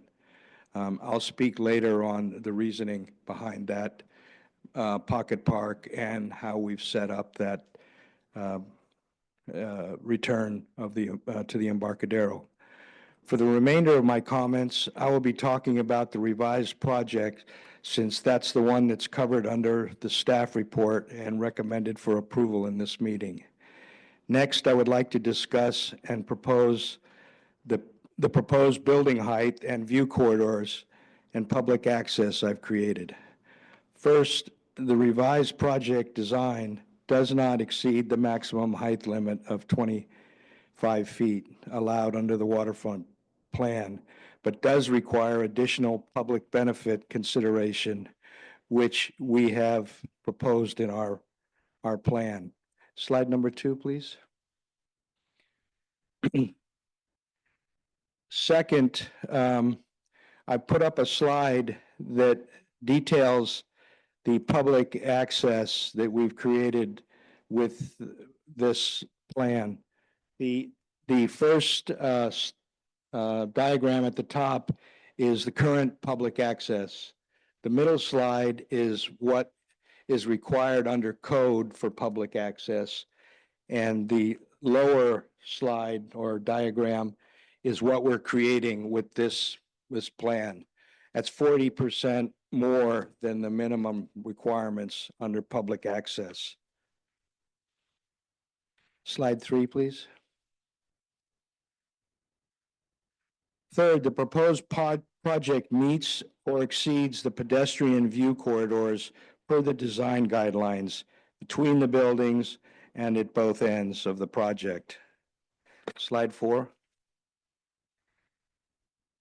There are no impacts in our project for the coastal views from Franklin Riley Park, the sand dunes, or the harbor. We obstruct no views. Slide 5, please. The fifth point is we're creating at the south end a unique public viewing area, which has a unique orientation to an eelgrass and otter habitat, which is one of the concerns or one of the limitations of placing a structure on the end of that Site 49. It won't be permitted under the Coastal Act because of the eelgrass. So that's why we have a translucent deck over that area. Sixth, slide 6, please. I removed one of the second-story hotel units, which addresses one of the Planning Commission's greatest concerns with my project. And we've added Reggie's Place as another request of the Planning Commission. And we've, the hotel, please note that we've proposed hotel height at 22 and the elevator shaft, or the top of the roof of the elevator, is 24 feet. And that's the minimum height we can have to meet the code. Excuse me. This project will create a significant new visual and exciting draw of pedestrian traffic as they stroll south on the Embarcadero or the Harbor Walk, offering a place to stay, eat, and socialize. Our unique design will be interesting and intending the waterfront's visual draw along the harbor and the Embarcadero. And notably, it will be one of Morro Bay's longest continuous, consistent elevation harbor walks and bounded by a park entrance on both sides. As slide 7. As I mentioned, this project will be visually enjoyable because I've proposed to keep a nautical theme with Reggie's Place, and also the hotel will have multiple colors on doors and trim, much like what exists right now. We're going to emphasize stained glass windows where we can install them per code. And we'll also be maintaining the 10-foot clear access on the Harbor Walk all around the entire project. So there'll be no obstructions. Slide 8. All in all, the proposed design with the angled and offset buildings layout captures the warmth and uniqueness of Morro Bay's funky architectural heritage. Current working waterfront, which we'll be able to maintain with the commercial wharf, and the demands and options to have various water sports activities. Slide 9. Furthermore, this project will produce very positive contributions to the city economically. I'm projecting to contribute in the first full year of operation, $181,000 to the Harbor Fund and over $137,000 to the General Fund, totaling over $318,000 for a year, for the first year. Slide 10. Lastly, I would like to summarize the significant benefits of my project that are over and above the requirements of code, but are included in my project as further adding the positive contribution to the city.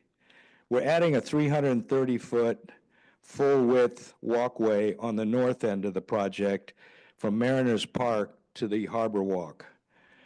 That'll tie the Harbor Walk to the Mariners Park.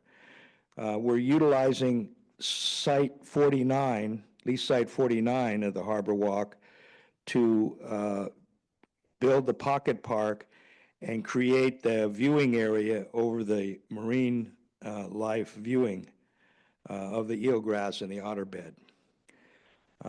We're also providing a minimum of 10-foot full access on the Harbor Walk from both pocket parks. We've also maintained the heavy capacity wharf on the our lease site that will allow us to continue to support the marine operations with heavy lift and tractor trailer loads. So we'll still be able to pull large trucks in and offload them onto barges or boats. We're providing 2 public restrooms, one on the north end of our project and one on the south end. We've added the second floor public viewing deck, and this is going to provide, and we're going to include benches and seating for the public. This will be open dusk to dawn. Kayak rental, water sports, and other boating opportunities. And we've designed our docks to handle larger boats such as catamarans, and we have very little of that in the harbor right now that can handle a 20-foot wide catamaran. The comprehensive design of the lease site includes the ADA access with the one elevator to connect the two buildings and the public viewing deck. We're going to retain the external timber APC stairway as recommended by the Planning Commission. And we're going to include all the historic interpretive signage and a bronze plaque or some type of artwork to acknowledge the life of Reg Whibley. In conclusion, I've prepared this detailed proposal and included in my appeal numerous reasons and benefits that support my original and revised project. Since then, I've done my best to revise this project tonight and believe I strike a balance with the Planning Commission's recommendations and still be able to maintain a financially responsible project. Slide 12. I support the staff's conclusion that states if in filing an appeal, the applicant is essentially asking the City Council to consider approving the revised project that meets the spirit of the Planning Commission's desired compromise. This project meets and or exceeds the city's policies and design and development standards, as I've mentioned tonight. And in my opinion, the many mutual city and community benefits that this project will bring to Morro Bay support the project. In the spirit of the city's stated objectives, as partnering with the city as a leaseholder, I believe my proposal creates a win-win opportunity for the city and the residents of Morro Bay. Therefore, I respectfully ask the City Council to support and approve the revised project that I have brought to you tonight. Thank you for your time, and I'm happy to answer any questions.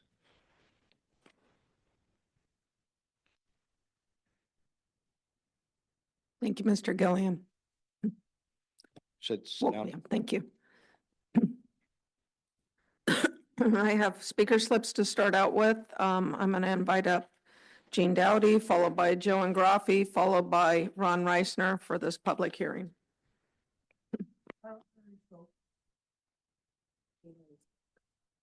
Oh, thank you, Jean. Joe Ingraffi, followed by Ron Reisner.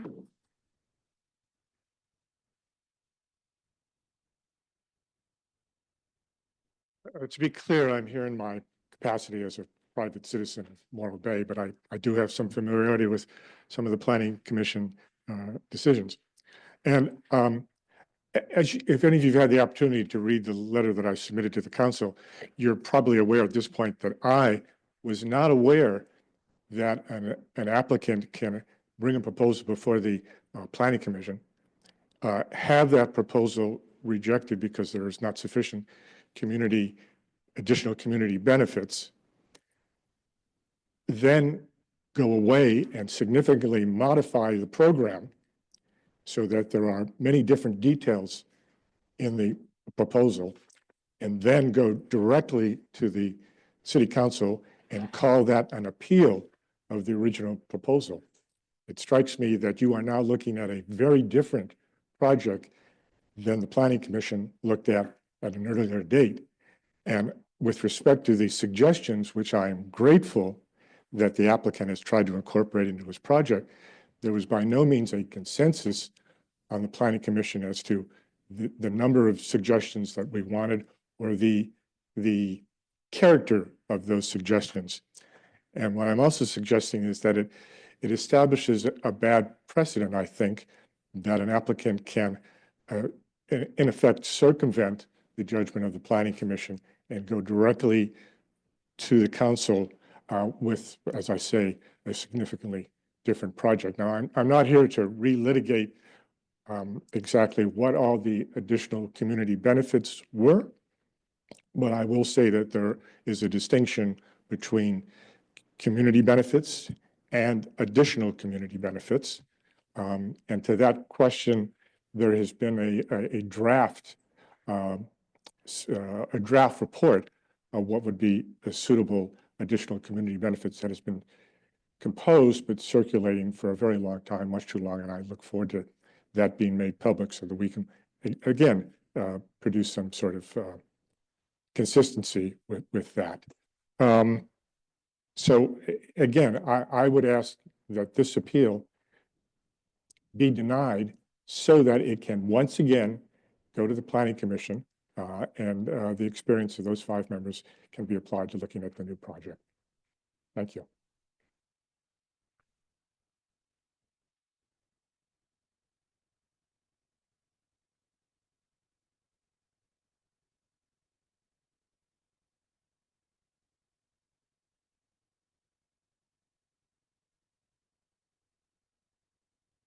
Good evening, Ron Reisner, Morro Bay.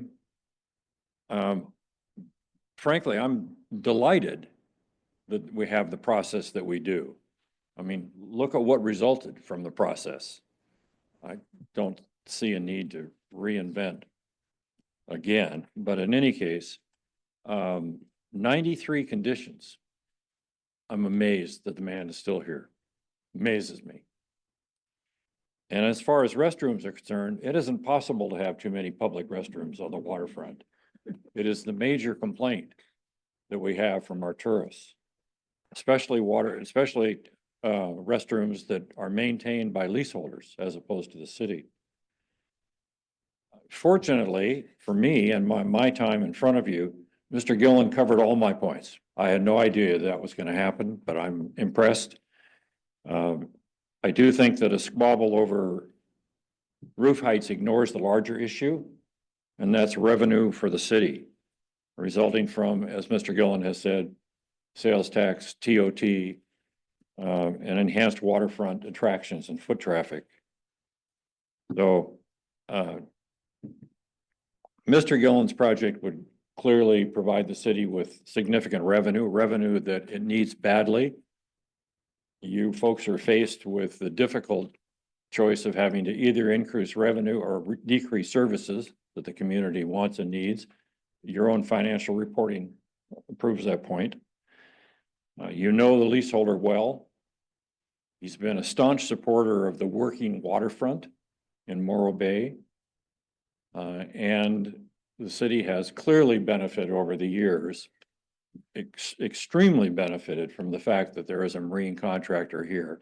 The marshaling costs alone for somebody to come in would quadruple the cost of any project here. So I encourage you, thank you for your time. I encourage you to approve this applicant. I have 2 more speaker slips. I have Bob Fowler, followed by Homer Alexander. Good evening, Mayor, City Council. My name is Bob Fowler. I'm a leaseholder at 1215 Embarcadero, Morro Bay Landing. And I'm also on the board of the Embarcadero Master Leaseholders Association. I'm here to speak on their behalf today. We submitted a letter to you, kind of detailed letter is in support of the project. And I'd like to just emphasize a few points in that. I think the community benefit policy is something that has been a difficult issue as far as the Planning Commission is concerned to deal with. I think that's something that is a policy issue, and I think the Planning Commission is there to implement policy as opposed to make policy.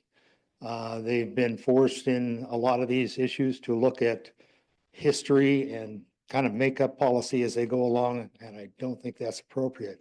I submitted in our correspondence a copy of the Harbor Advisory Committee's report on community benefits. They adopted or took to what did in October of 22. I'm not endorsing that policy necessarily, but I think maybe it's a good starting point to be able to put that policy together so the Planning Commission doesn't have to do it on their own on an ad hoc basis. The whole point of the Tidelands Trust process is to generate income for the city and for the maintenance of the harbor. The income that's generated by this project goes into the Harbor Enterprise Fund. It also provides city sales taxes and TOT. And I know that the Planning Commission and the staff are not supposed to look at the economic benefits of these projects when they're evaluating them. I'm not sure that that's a really good policy, but you, as the city council, are here to maintain the fiscal viability of our city, and this is part of that process. This project is going to generate someplace in excess of $250,000 a year to the Harbor Enterprise Fund, the city sales taxes, and in percentage rents. If I were making this decision sitting there that you have to make here tonight, I'd be looking at two things. I've got a project in hand here now.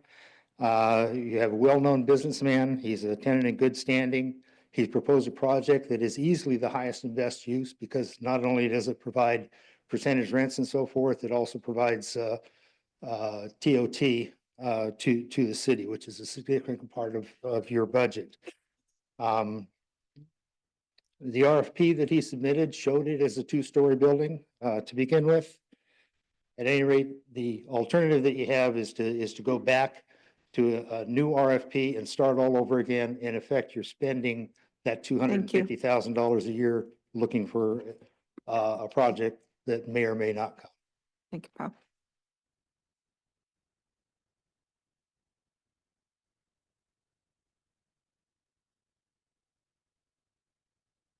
Good evening. My name is Homer Alexander. Welcome back, Mr. Schultz. The page in front of you was from Chapter 5 of the Waterfront Master Plan. As you can see, the 25-foot limit is allowed if it meets the 30% view corridor requirement and provides significant public benefits. The staff report states that both were met. My issue is with the public benefits. The biggest public benefit that was not listed in this report is the revenue this project will generate for the city. Ms. Swanson, could you play the second slide? The numbers listed are from the applicant's financial projections that were included in the June 4th Planning Commission agenda packet. As you can see, the project will generate $318,000 in additional revenue that will benefit the harbor, the general, and the Q&E funds, increasing every year with inflation. Not included on the chart is $100,000+ in permit fees that will pay the senior planner's salary for a full year. While the additional 6 public benefits listed in the staff report for the project are nice, I believe that the Morro Bay residents are more interested in having a well-funded police and fire department, along with having enough extra money to maintain our streets. Next slide, please. In an agenda item that was reviewed by the previous city council on November 12th, regarding the adjustments to the year-end financials, the city's finance director wrote, as was highlighted in the 2024-25 budget process, the downward trend in revenue and the upward trend in expenditures is concerning. This slide was copied from the totals in the current budget for the 3 funds this project will benefit. As you can see, the combined expenses exceed revenue by almost $400,000. This is not sustainable.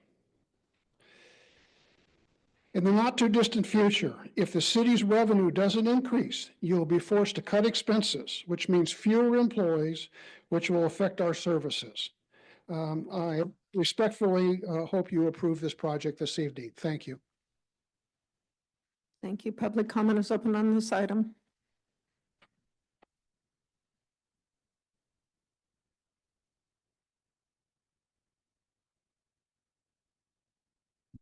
Reynolds. with all due respect to the previous speakers, this is a planning issue tonight. It's not a financial issue, which would come up when you deal with the lease site, should the person end up getting the benefit of that. So I just want to make clear that. One of the major, or for me, one of the major issues that's not been spoken of tonight is about parking, that the parking is being deferred or moved off to public parking down in Tidelands, and there is no on-site parking. And I'm not sure that that's appropriate, many times, not many times, all until the last time that you had a lease site, parking was always provided on site. And if this project were rearranged, parking could be on site. And so I don't think it's a matter of whether the finances coming in, which is not the issue, because there will be a project, but it's how that project is planned and how it looks and whether it respects our history and whether a bedroom-sized pocket park with a statue and a picnic table and a bike rack all crowded in to a bedroom-sized lot, is that really what we need right next to Tidelands, which is a huge, big, beautiful park? And yet we don't have on-site parking. And we're pushing those people down the road and across the street. And I would like to say that I affirm with Councilmember LaFay that first hearing was definitely not a conceptual hearing because the planners deferred to wait. And so the only thing that this gentleman has had are the 2 public hearings in the fall, and neither of those were conceptual. I think the other thing that I would like to add is a question about the office space that I did not find in our new code that offices are allowed on the Embarcadero. There is a current office for, of course, the marine business, but that's also storage and other things in that building. And so I would like for you to address that question about offices and whether they're allowed there. And then the last point that hasn't been addressed is whether it's a detriment to the properties around it, because that's one of the issues that you have to rule on. And certainly in going 2-story, you're causing the property value across the street, not only to lose revenue, but to lose property value because you'll be blocking his rooms. And so I'm afraid you're going to have to struggle with that. And so for me, I totally agree with Mr. Ingraffia. This is a completely different project than what we saw at the Planning Commission.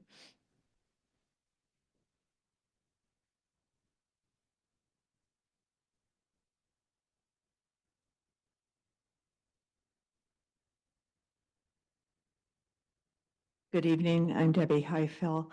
I would just like to reiterate that the parking is a concern of mine too. In the summertime, Tidelands parking area is congested, and it seems odd to me that there's no on-site parking. I think that's a real detriment. And I also think the pocket park is redundant. I even think the restroom, I walk that constantly. That's one of my regular walks. Of course, there's the restrooms in the park, in Tidelands Park, and then just to the north of this area, there's 2 public restrooms. So I don't see that as a public value. I don't see the park as a public value or public benefit. I think, you know, as Betty mentioned, to have a bike rack and a picnic bench, I think it's a pretty clear case of trying to squeeze in some public benefit. But when you're talking about a height issue and a parking issue, I don't think the public benefit outweighs that. And I also agree that anything that goes in there will bring revenue to the city. So I hope that that issue doesn't overshadow the concerns that the community has. Thank you.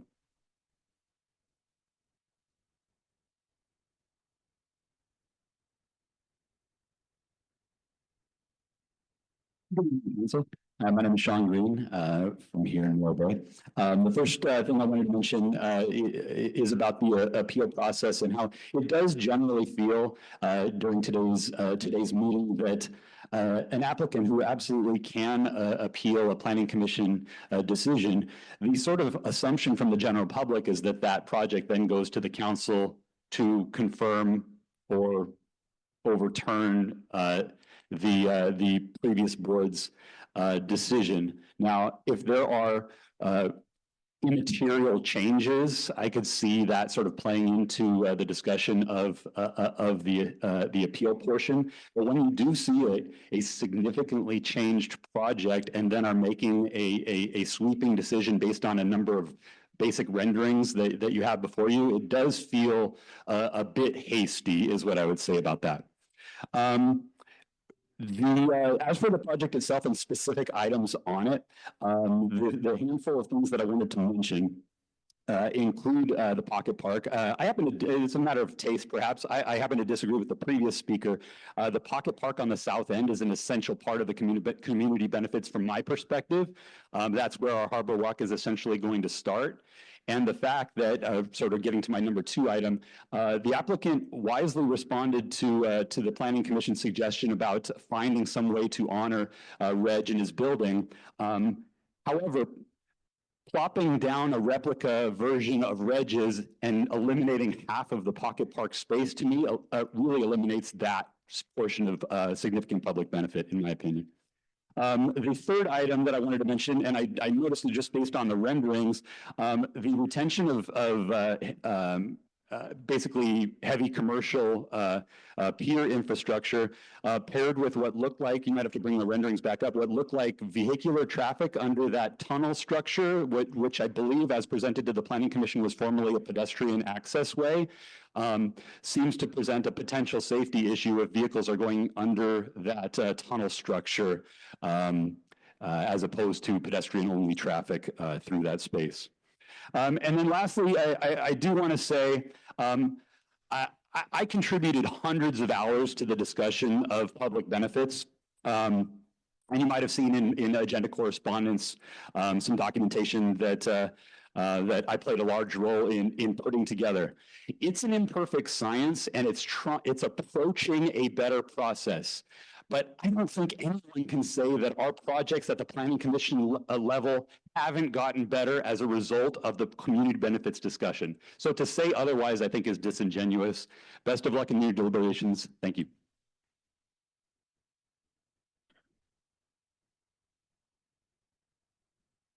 Anyone else for public comment on this item?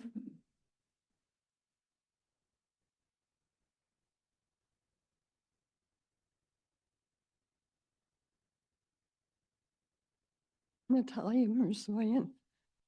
I'd just like to say that I am on board with the problem that would arise from parking, lack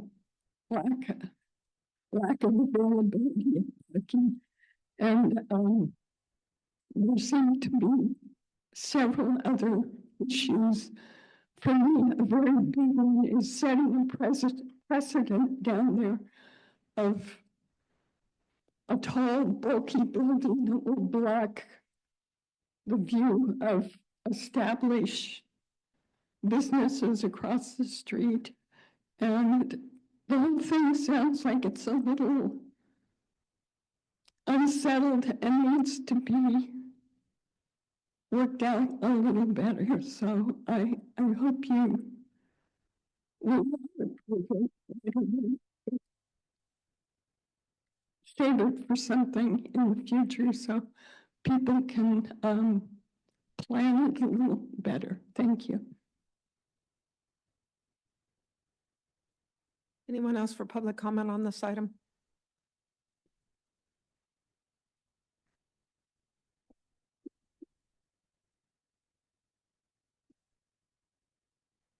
Hey, Council.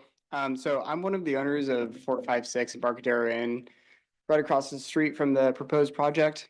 And when it comes to, TOT and city income, I'm all for the development of your project. You have a beautiful property there. But I think keeping it single story would serve the city and the surrounding businesses, one is mine included, a benefit. So, him going 2 stories is going to block 2/3 of a room's views, which means we're going to have to drop the price significantly, which really decreases the amount of TOT.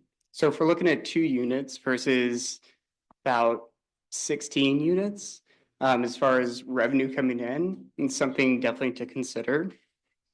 The other issue is the parking. I own another piece of property on the Embarcadero, and I know how strict y'all can be with the parking and allowing for parking whenever anything's built. So I just don't see a plan to accommodate the parking for his 7 or 5 units, even if it's all single story. And yeah, that's it. AGP, are there any raised hands in the queue? Hi, Mayor Wixom. There are no raised hands in the queue. Thank you. Council, any questions for the applicant? No? I have a question. I had a question that, the, Director, Singwald suggested I ask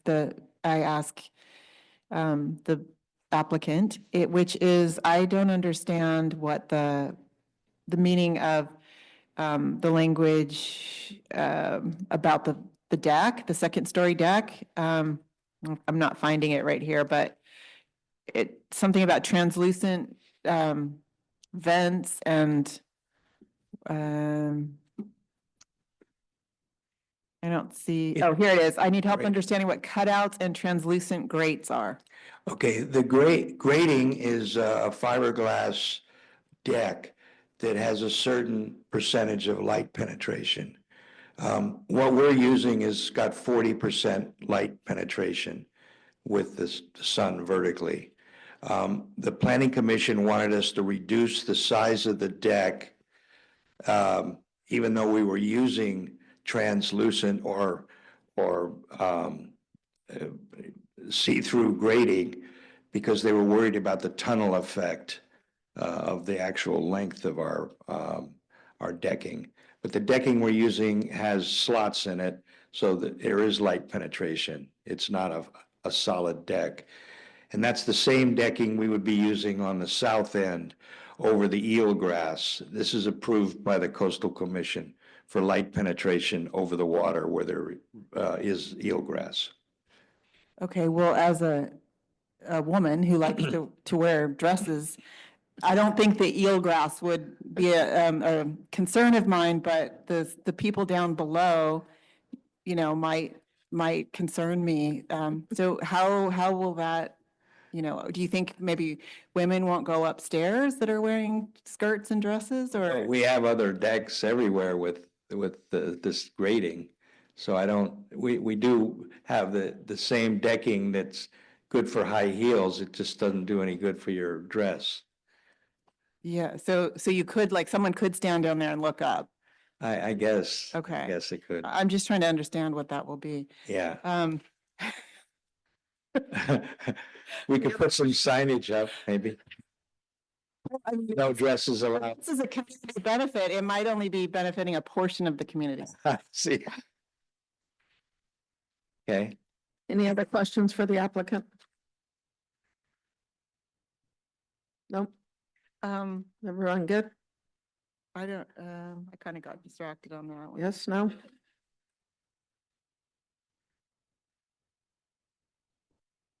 Oh, I guess not so much of the applicant. Anyone else? Questions of the applicant? With that, I'm going to close public comment and bring it back to council, and questions will be directed towards staff. Questions of staff? Mr. LaFay? Just one question on the parking, Erilyn, has that been discussed? I know that, there was some discussion in the planning commission meetings, but I haven't heard any of that here. Could you address that? Sure. So the way the parking requirement is calculated and evaluated for these redevelopment projects on the Embarcadero is we do an evaluation of what would be the parking requirement for the existing uses and what would be the parking requirement for the proposed uses. And if the requirement for the proposed uses is less than what would be required for the existing uses, we consider that to be essentially a parking credit and no on-site parking would be required.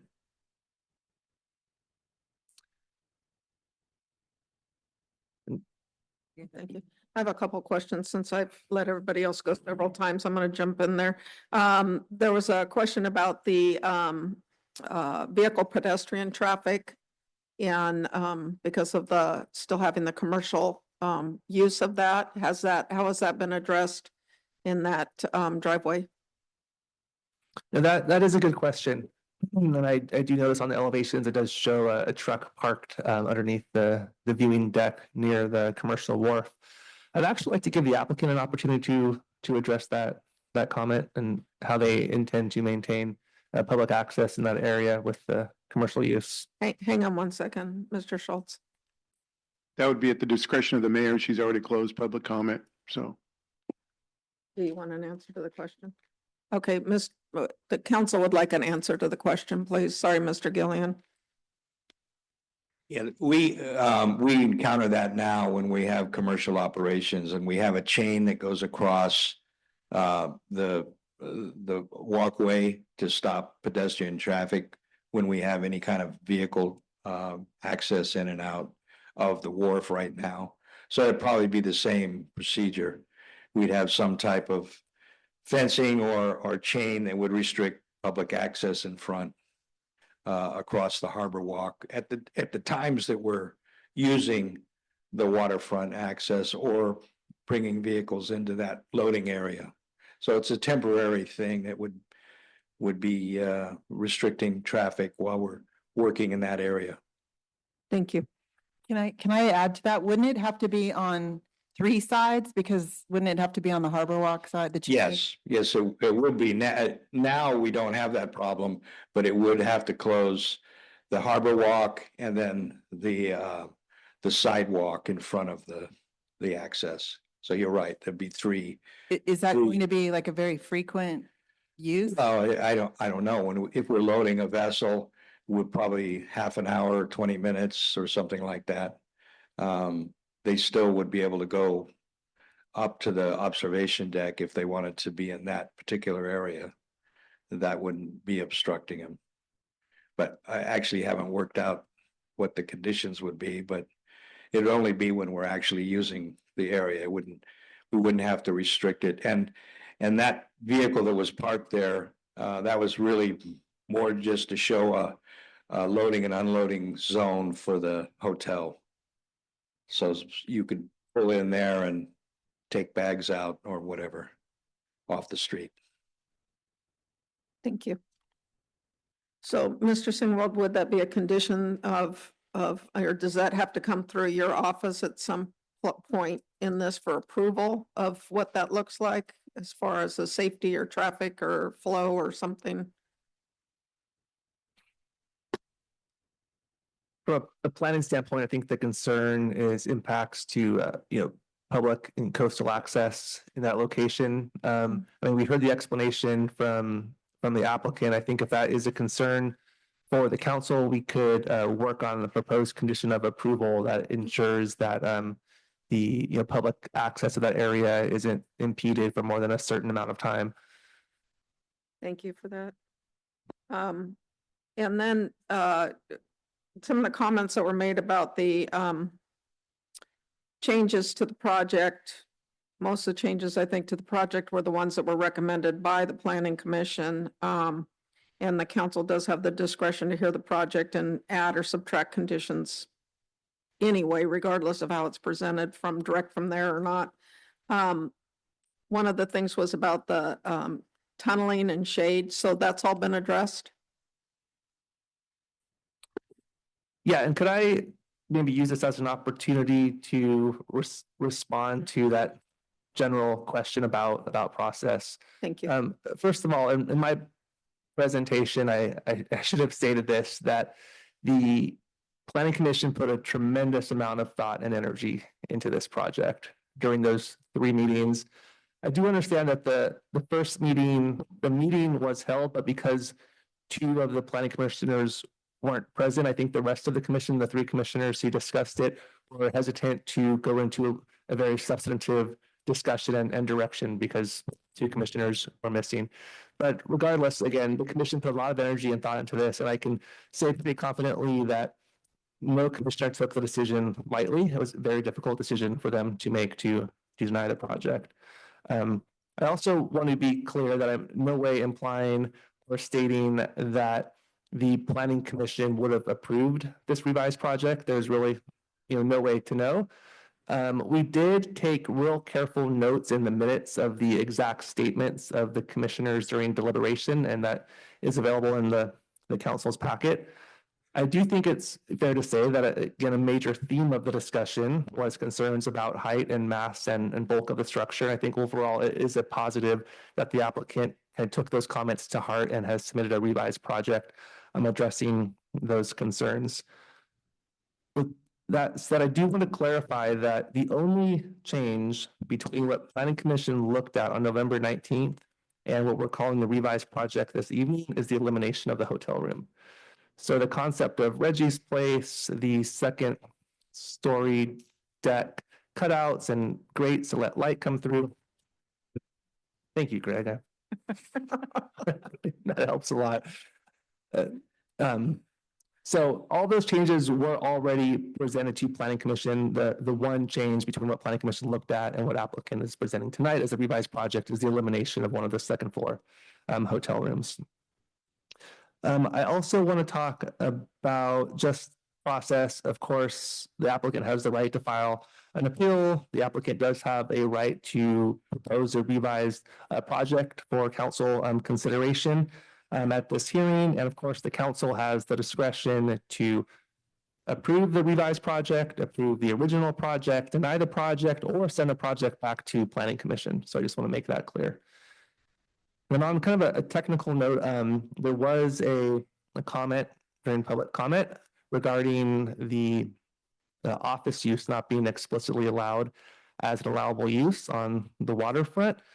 So that is true. If you look at office just on a one-off basis as a use, it's not identified as an allowable use. However, in this case, we're looking at the primary land use as the marine contractor business, which is an important marine dependent use allowable in the waterfront zoning, and the office is really pertinent to that primary marine contractor use.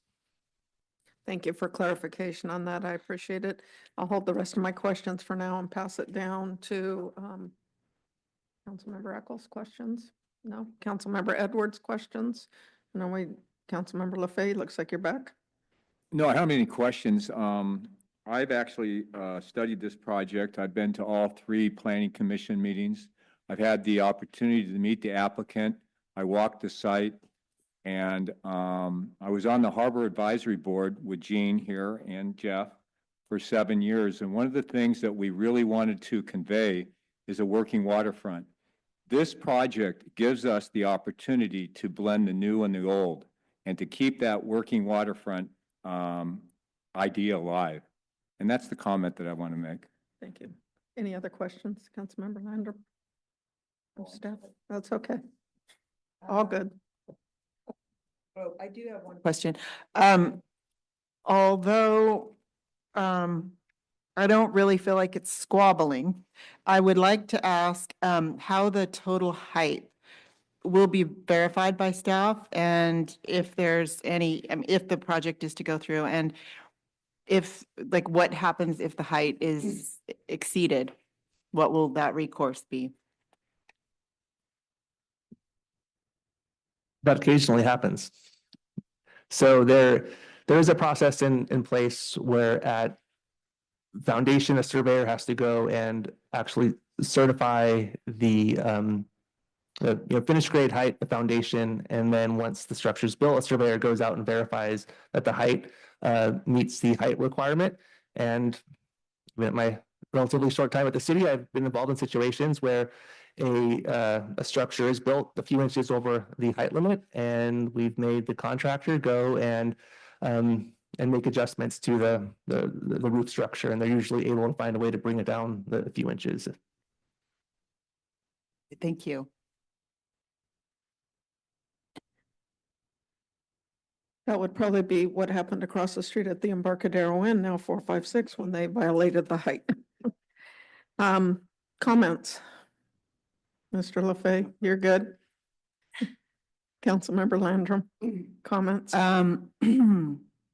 This is a hard one. I too met with the applicant and have really, I think there's a lot of value in the being really aware of what our Embarcadero is such an important part to Morro Bay, and I think it's really important to fine tune all of these decisions and really put a lot of thought into them. And it's easy to say, it's economically viable to do one thing where that's just like a safe and easy way to have an answer. But I think that there's other ways to get to those same numbers. I don't think that you have to, and I think it's really important to have revenue for the harbor. I'm not discounting that. I just think that it's really important also to protect the character of the Embarcadero and be really careful of that. I'm a little bit concerned about the see-through decking. I mean, not honestly. I like the project. I do. I don't think it's, I think it's an exciting project. In talking to the applicant, I was able to kind of see his vision, and he seems really excited about it. And I think that's great. I personally have a problem with the elevator. I think that just kind of stands out like a sore thumb to me. And it would be really great for me if it was not so obvious and big. As far as the community benefits, I think that if we're really going to be honest, I don't think that many of those are really for the public so much as for the guests of the businesses that are there. I mean, when we talk about the second floor decks, until really recently, I've lived here all my life, and I didn't even know that as the public could go up to those second floor decks, because it seems invasive. And really, too, they have limits on the time. And so if you would want to go there in the evening and watch the moonlight, for instance, or the boat parade, you can't, because you're limited to the times that you can go there. So I don't see that as a public benefit.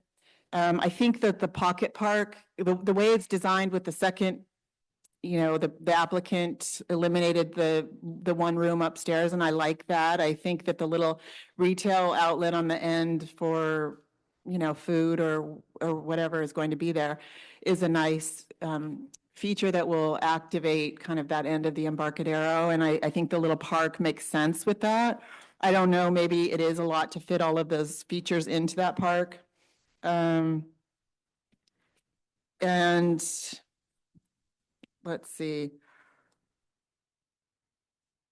And the parking is concerning. I didn't really understand the answer that Director Singwall just gave. So I think the information, I was saturated at that point, and I couldn't take any more in. Let's see. Oh, and the pedestrian safety issue, that just seems a little clunky and awkward. I agree with Councilmember LaFay that I think it's really cool to have that be a working business, the harbor waterfront aspect. But then if you have to limit public access to do it, that seems to kind of contradict itself. So I'm a little concerned about that. Yeah. Those are your comments? Yeah. Thank you. I'm gonna jump in. I think that if, depending on where council goes with this project, that, if we move forward with it, I would want the condition added for that, implementation of some sort of safety plan or policy, whatever that looks like, Mr. Singwall, just if that was the direction we were going. I, appreciate the work that the planning commission did on this. And I think it brought forward a lot of really positive changes.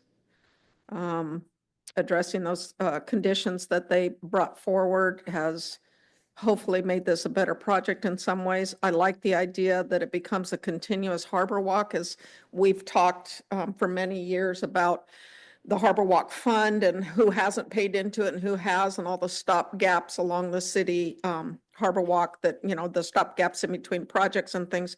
So this allows for an opportunity for that continuation, which begins to start to address that desire to make that complete. I think that is a really huge part.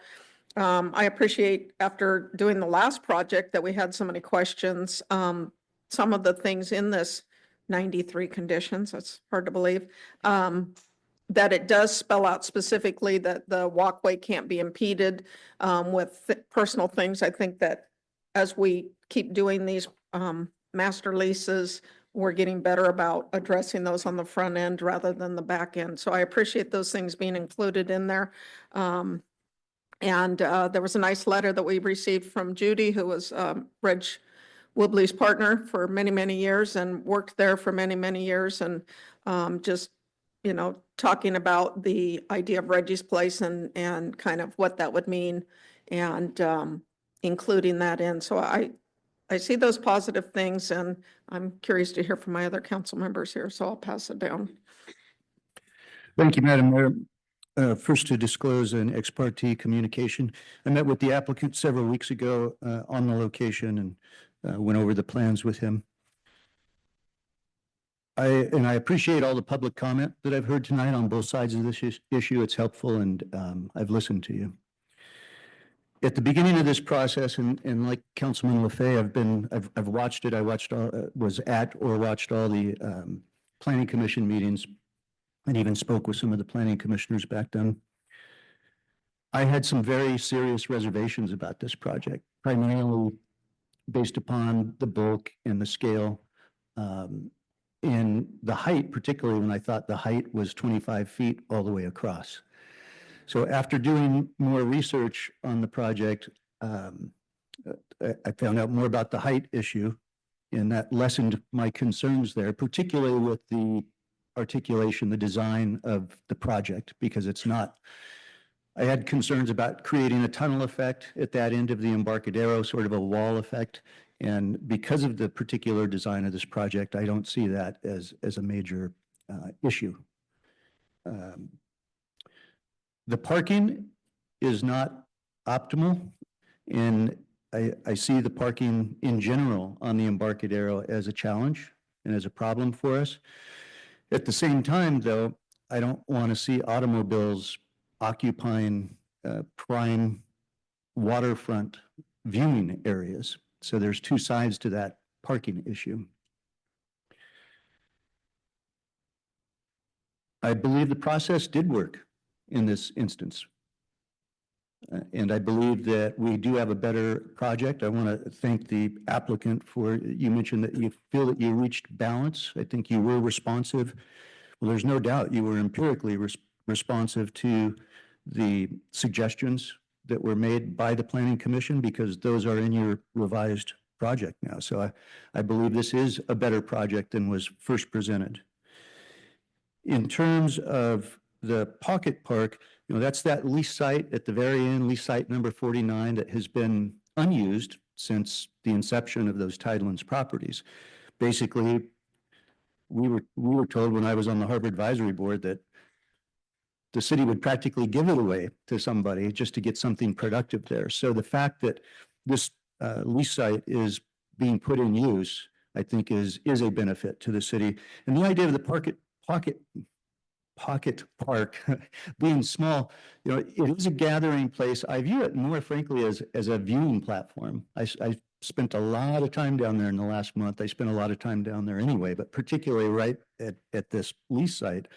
And people are always sitting at the bench just south of these lease sites and adding more seating just so folks can sit and look out to the water and the otters is a benefit. I don't think that this isn't the type of pocket park where you're going to have families having picnics and things like that. It's really a viewing platform as far as I view it, and it's a benefit that way. And then lastly, you only mentioned it, the applicant only mentioned it briefly, but the way that the walkway, the waterfront walkway will be tied into the Mariner Park access is a huge benefit.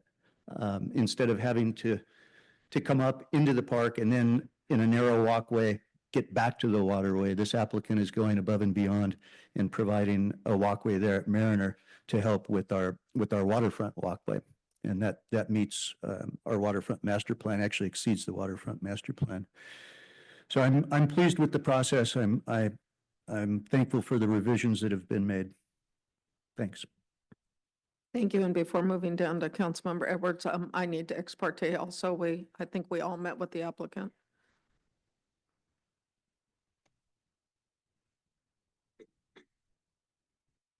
Okay, yes, same goes for me, ex parte. I did meet with the applicant. I had a very enjoyable conversation with you. And it's interesting because I walk by this property every day, twice a day with my dog. And my perspective as somebody walking past this property is I can't see any water right now. In fact, for more than a block. And so from my perspective, this project actually, especially this revision project, brought back, or at least gave me some of that view shed again that I have not currently had as somebody in the community that walks past there every day. So that was to me of a benefit. You know, it's an interesting thing that we are doing here tonight. You know, it's hard to be a landlord and at the same time a land use regulator, right? And it complicates things, I think. But tonight, in this process, we have to think about the best and highest use of the land. And so while we, you know, take into consideration the financials, which are absolutely imperative, and, you know, I think probably the biggest part of this project has to do with that.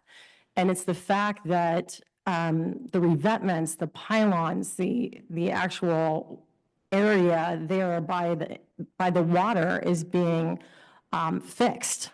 And so I found this project interesting that we would not consider that fixing infrastructure is somehow not enough of a benefit.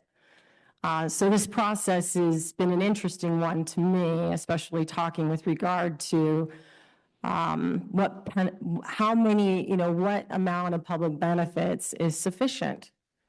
So that was something that I wanted to mention. The view corridor being over 30%, tick the box. It definitely, I agree with the mayor that completing, I think Councilmember Eccles said the same, that completion of the Harbor Walk from Mariner Park down to Tidelands is wonderful. It definitely, again, provides that much needed infrastructure improvement that's essential to safety. I believe that this is visitor serving and community in terms of recreational, and the idea of having this pocket park where you can, you know, sit and, you know, whether it's you're enjoying a cup of coffee at one of the benches that are being provided. You know, I often, like I said, walking by there, there's always somebody in those two benches that are currently there. So I have no doubt in my mind that this pocket park and the improvements that are being a part of this project would not be utilized. I also want to say in some of the work that we got tonight in the resolution, the signage is also this was a critical thing, and it stood out to me. I like the idea of having very clear signage to say this is public access area. It's sometimes when you're walking, even including, for example, the yacht club, I didn't know for the longest time, I'll be honest, that was a coastal access area as a citizen. Obviously, I know that now, but I didn't in the beginning. So I think having signage like that, just to allow for our citizens to know that that's an area that you can go into and enjoy, is a really good thing. And then I would say keeping the commercial operation there. I absolutely agree with Councilmember LaFay. That's something that we've tried to focus on and uphold along our working waterfront. And then lastly, with the mayor on the bathroom situation, it is actually from my street, Marina, where Snoobage is. That's the bathroom, the two bathrooms there. There is no other bathroom that I'm aware of, and I could be wrong, all the way down to Tideland Park. So, it's quite a bit of walk depending on who you are and how healthy you are. So that's just an added thing. So those are some of the items I'm going to talk about. I think that's it for me. Thing to address, I go down to the Santa Barbara Harbor a lot. One of the, they have a lift station that goes across the public walkway right there near the harbor. And it doesn't impede the pedestrians or safety issues. As a matter of fact, I think people enjoy it. So I think the way that this is structured and how Paul explained it to me, this is not going to be I think we definitely need to look at the safety thing, but this is not going to be a problem. And as I say, we're keeping a working construction business. Paul also maintains our 118 slip Back Bay Marina. He maintains the docks. He managed the docks for the city of Morro Bay, and he's currently doing the Beach Street slips right now. So he's a valuable asset in our harbor that we want to keep.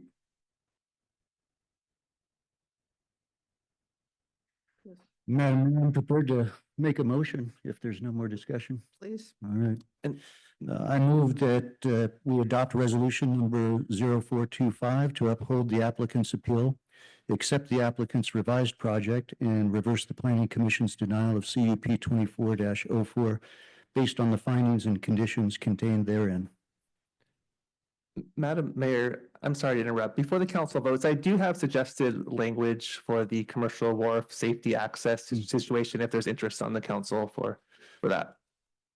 So a point of order on that. Can you take direction on that, or should I include that in the motion? So I would recommend that I read my proposed condition, and then you could include in your motion, including the staff recommended additional condition. All right, so included. So I could go ahead and actually read that language so it's included in the record. So at the time of application for a building permit, the applicant shall submit a public access safety plan for the commercial wharf area. The public access safety plan shall identify measures to maximize public accessibility of the commercial wharf and adjacent harbor lot, consistent with LCP coastal access requirements and applicable safety regulations. This will include painting a loading area in a visible location and only allowing for temporary closures for the minimum time necessary for safety reasons. You accept that? Great. So we didn't have a second yet, did we? No, but. Okay, accept- yeah, so my motion remains the same as before, except adding the language that Director Singwall just quoted for the vehicular and pedestrian safety plan. Do I have a second? Second. Ask for a roll call vote, please. Would you accept an amendment to that, friendly amendment to that? Depends on what it is. That we require that, just to be specific, that 20% of the building material from the old buildings are retained and used in Regis Place, and that it be designed, to be, to be sure to be, a replica or so that the community, the whole point is to keep that, that character, and so that it maintains the character. Yeah, thank you, Councilmember Landon. I won't accept that friendly based upon the arbitrary number as well as it's addressed. Oh, is it in there? Yeah. Oh, okay, Yeah, okay. so, yeah. Thank you. It is one of the conditions. So, roll call vote, please. Councilmember Echols, Yes. Councilmember Landrum, Yes. Councilmember LeBay. Yes. Mayor Pro Tem Edwards Yes. and Mayor Wixom. Yes. Motion carries 5-0. Like to thank staff and the planning commission both for all their work on this, and Mr. Gillian, thank you. We have the best urgency ordinance up next, public hearing item. We're going to take a 5-minute break and be back promptly to begin the public hearing. But no, have you been to?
right in the middle, like it should be hidden off on the side. Like the feature, you know? Okay, everyone, we're going to resume the meeting, please. Thank you for rejoining us. We have our next public hearing item for urgency ordinance, request to consider urgency ordinance prohibiting the application, acceptance, approval, commencement, establishment, operation, relocation, or expansion of grid-scale battery energy storage systems, BESS, within the city limits. And with that, I will turn it over to our Community Development Director. So good evening again, Erlen Singwald, Community Development Director. So this item is a hearing to consider an urgency ordinance to prohibit the acceptance or processing of grid scale battery energy storage system facilities in the city limits. So as far as background, as the council and public is well aware, safety concerns regarding BESS facilities have really dominated public comment ever since Vistra's 2020 application for a 600 megawatt battery plant at the power plant property in Morro Bay. On November 12th of last year, the council directed staff to return with an urgency ordinance to prohibit the acceptance or processing of applications for BESS projects, given the safety concerns that have been expressed during public comment. And then on January 16th, a major fire broke out at Vistra's Moss Landing battery plant, and that really has intensified community concerns about the safety impacts of battery energy storage systems and the potential impacts, particularly here in the city of Morro Bay. So under state law, there are some very specific findings that the council has to make in an urgency ordinance in order to adopt an urgency ordinance. The findings essentially have to state that there is an immediate threat to public health and safety because of a certain land use. So this is a very high-level brief summary of the findings that are included in the ordinance before you this evening. I'll just read them off for the record. So BESS facilities are a new technology with the potential to create unique fire and explosion hazards. And because it's a new technology, the city doesn't have any land use regulations right now to address the siting, location, or design of grid scale BESS facilities in the city limits. Morro Bay is particularly vulnerable to such hazards because of its compact urban form, small lots, tourism-based economy, and very sensitive environmental resources. The city does not have a BESS emergency response and action plan to protect residents, emergency responders, and the environment. And again, the city does not have land use regulations to ensure BESS facilities are designed and sited to protect public health and safety. So what would be the effect of an urgency ordinance? So this initial urgency ordinance can be effective for only a period of 45 days. That means if it is adopted this evening, it would be set to expire on March 14th, 2025, unless it's extended. Under state law, it may be extended for a maximum period of 2 years. So another 22 months and 15 days on top of the initial 45-day period, which works out to exactly 2 years from the adoption date of the initial urgency ordinance. So that would be, if the council extends it another 2 years, it would expire January 28th, 2027. It's important to note that an urgency ordinance would not prevent an application to the State Energy Commission under the opt-in certification program under AB 205. So next steps, again, if the council so directs, staff would return to City Council at your regularly scheduled February 25th meeting, and under state law, we are required at that meeting to present a report describing the measures being taken to alleviate the condition which led to the adoption of the interim ordinance. That must happen 10 days before the initial expiration. And so the February 25th date would fall within that time frame. And at the same time, we would present a new ordinance that the council would consider to extend the urgency ordinance to January 28th, 2027 for a total 2-year period. And within that time frame, we would need to return to the council for a discussion and direction on what a permanent ordinance may look like to either prohibit or regulate BESS facilities in the city limits. That staff recommends council adopt the urgency ordinance prohibiting the acceptance and processing of grid scale best facilities and direct staff to return to council on February 25th, 2025 to present a report describing the measures being taken to alleviate the conditions which led to the adoption of the interim ordinance and present an ordinance extending the urgency ordinance to January 28th, 2027. And that concludes staff's presentation. I'm available for questions. Thank you, Mr. Singwald. Questions for staff? I'll start down on my left. Questions? Yeah, thank you, Mayor. I was just wondering, we're having a Morro Bay Power Plant subcommittee meeting that we're trying to plan right now. And I was wondering, Mr. Singwald, if you saw any involvement or any anything that the subcommittee could work with you on with regard to this? So thinking out loud on that question, so the next deliverable if the council accepts the staff recommendation is for us to prepare that report on measures being taken to alleviate the impacts of the land use, in this case, the best facility. So if timing allows, there could be an opportunity to have a discussion with the subcommittee about what that report might contain. Councilmember Eccles, questions? Councilmember Landrum, questions? I would like to know do you know, what is the end-to-end distance of Morro Bay? Roughly, it doesn't have to be exact. I don't know. 5 by 5.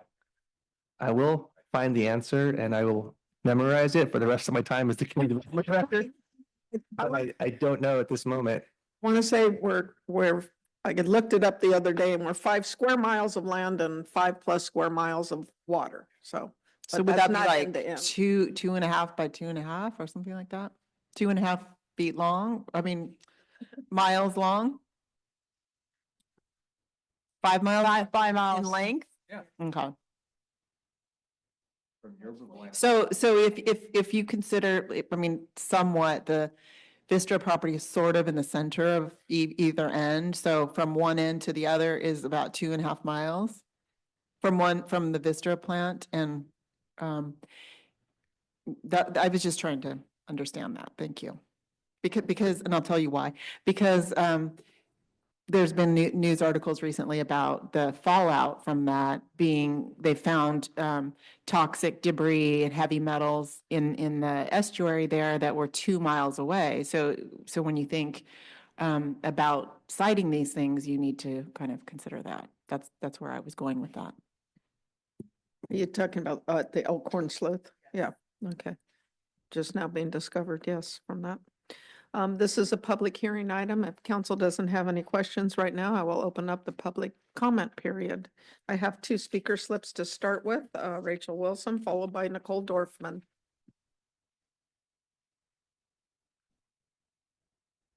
You will be happy to note that I have a map in my presentation. Good evening. My name is Rachel Wilson. I am here to support the proposed moratorium on new BESS systems. I am also in support of AB 303, although I would like to see the distance increased from 3,200 feet. And I am here to ask for support for a moratorium on a new BESS facilities for our coastline of San Luis Obispo County, not just the city. I came to my first city council meeting, next slide please, ever in October of 2022, because I felt that although I am not against new energy technologies, they need to be safe, and the best safety record was iffy at best. At the time, 1 out of 6 BESS facilities had failures prompting Michael Moe of Naceta State. I think that for the next 5 or 10 years, we will be struggling with similar issues. And even Vistra's CEO admitted there's always going to be growing pains in new technology. Next. At the Vistra community meeting on April 24th, Mark McDaniels of Vistra, on the subject of fires and firefighters, stated, in the unlikely event there is an issue, they're trained, they're well-equipped, and they know what to do when they get there. It made it sound like the fire would be put out. Well, we know in Moss Landing that the only thing they could do was let it burn. Their fire chief is quoted as saying, letting lithium battery fires burn out is not unusual because they burn very hot and are hard to put out. He also added that the water they use would flow into the ocean and be toxic. Next. At the same meeting, when asked if there were any hazards to wildlife and ecosystems, Dr. Sherry Labicki stated, "We don't have the data." Well, we have the data now. The San Jose State Marine Science Lab at Moss Landing has been taking water samples from the Elkhorn Slough for over 10 years. After the fire, they found high concentrations of 3 heavy metals from samples they took 2 miles away. According to their scientists, they are hazardous to aquatic life. As for humans, next slide, please. There is a Facebook page where people share their symptoms. Check it out. For me, a family horse pastured in Hollister over 30 miles away had to have the vet come out because she was in respiratory distress and had to be put on antihistamines. Next slide. And finally, a 12 square mile area of Moss Landing had to be evacuated for approximately 24 hours. To compensate, Vistra's response has been to offer gift cards to only those households in the evacuation zone, not the businesses or the workers who live elsewhere. Thank you.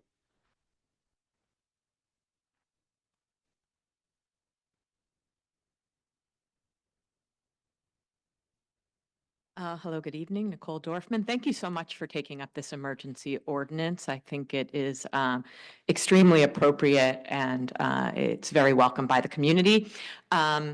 Rachel said pretty much everything I was going to say. And I'm glad Council Member Landrum brought up how big Morro Bay is, because that's really what we're talking about. Just to give a couple more details in this, the soil measurements in the Elkhorn Slough, they specifically found dramatic increases in concentration of 3 heavy metals: nickel, manganese, and cobalt. And in fact, these nanoparticles are used in cathode materials for lithium-ion batteries, making a clear connection between the increase in heavy metals in the soil and the battery facility fire. This is not just an accident or these materials have been here all along. Luckily, they actually have a baseline study. So we know that why these heavy metals all of a sudden are there. And so I know we all want to protect Morro Bay. I know you all up there are doing as best as you can. I'm so glad to hear you spoke with Assemblymember Addis, with Senator Laird. I really appreciate Assemblymember Addis coming out and saying this can never happen again. And of course, the only way we can ever guarantee this is not going to happen again is for us not to build these plants. Otherwise, there is absolutely no guarantee. And I think Senator Laird has been a little less committal. What I've heard from him is just, oh, we have to have our emergency plans in place. And for me, that's closing the barn door once the horse has gotten out. So that's not good enough just to have good emergency plans. We need to have prevention. And so thank you for everything that you're doing to keep our community safe and protect us against these hazards.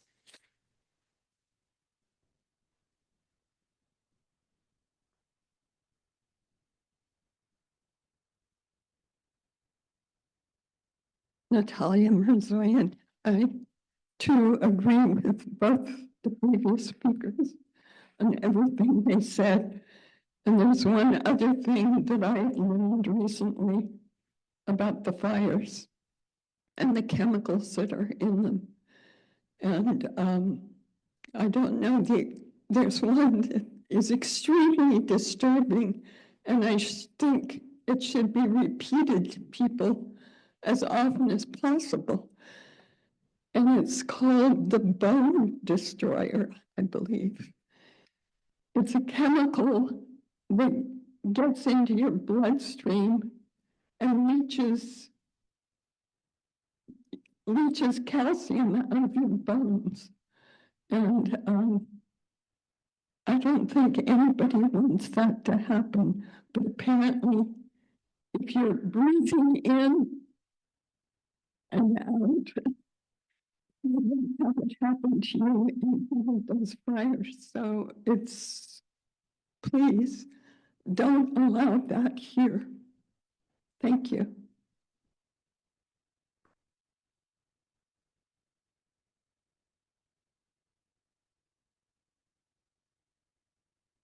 Betty Reynolds, just to add to the doom and gloom, there is a lobbying organization up in Sacramento that's made up of of best producers that do those things. And their treasurer happens to be an employee of Vistra. So while the one guy was quoted in the paper saying we have all kinds of sympathy and we're really going to make this work, she, on the other hand, is being quoted as saying, well, we've got to make this practical because we need it for our green energy and in spite of everything else that's going on. So two different stories out of Vistra. I don't think we can trust Vistra or any other best company. That's why your emergency ordinance is critical. Thank you. Anyone else for public comment on this item?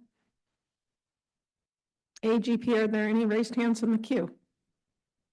Hi, Mayor Wixom. We have one raised hand in the queue. Judy Lynn, I would allow you to talk. Okay, you may begin.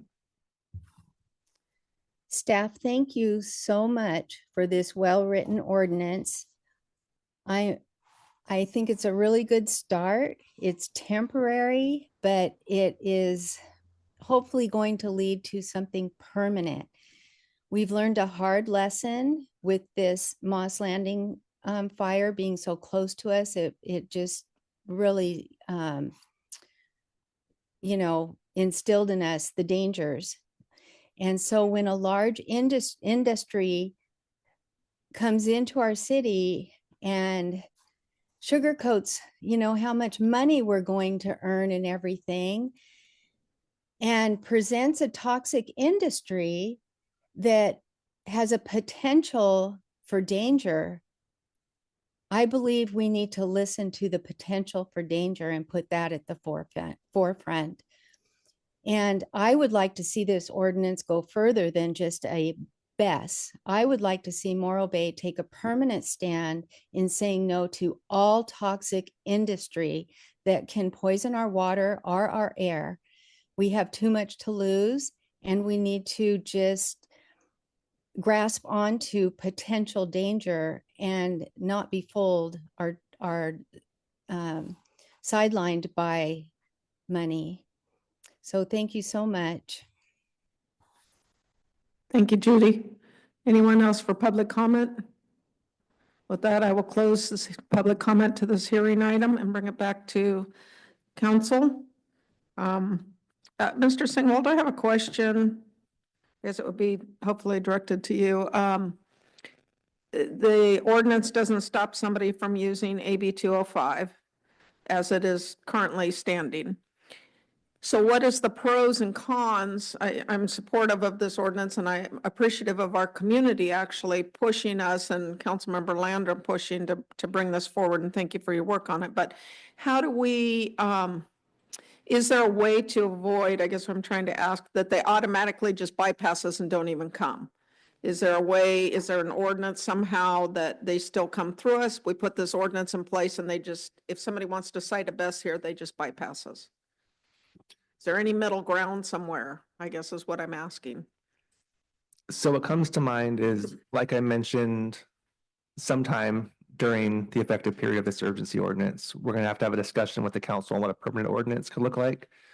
And one of those options could be an ordinance that doesn't outright prohibit BES facilities, but allows them subject to certain, location standards, setback requirements, safety requirements. And then we could tell a battery energy storage company, if you want to locate in Morro Bay, you need to be able to follow these parameters because we've set these rules to ensure the safety of our residents. And then that would bring them to the table to work with us to see if they can meet those regulations.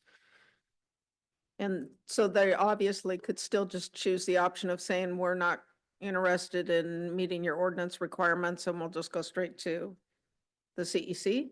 I mean, are we just wasting our time, I guess is what I'm trying to figure out.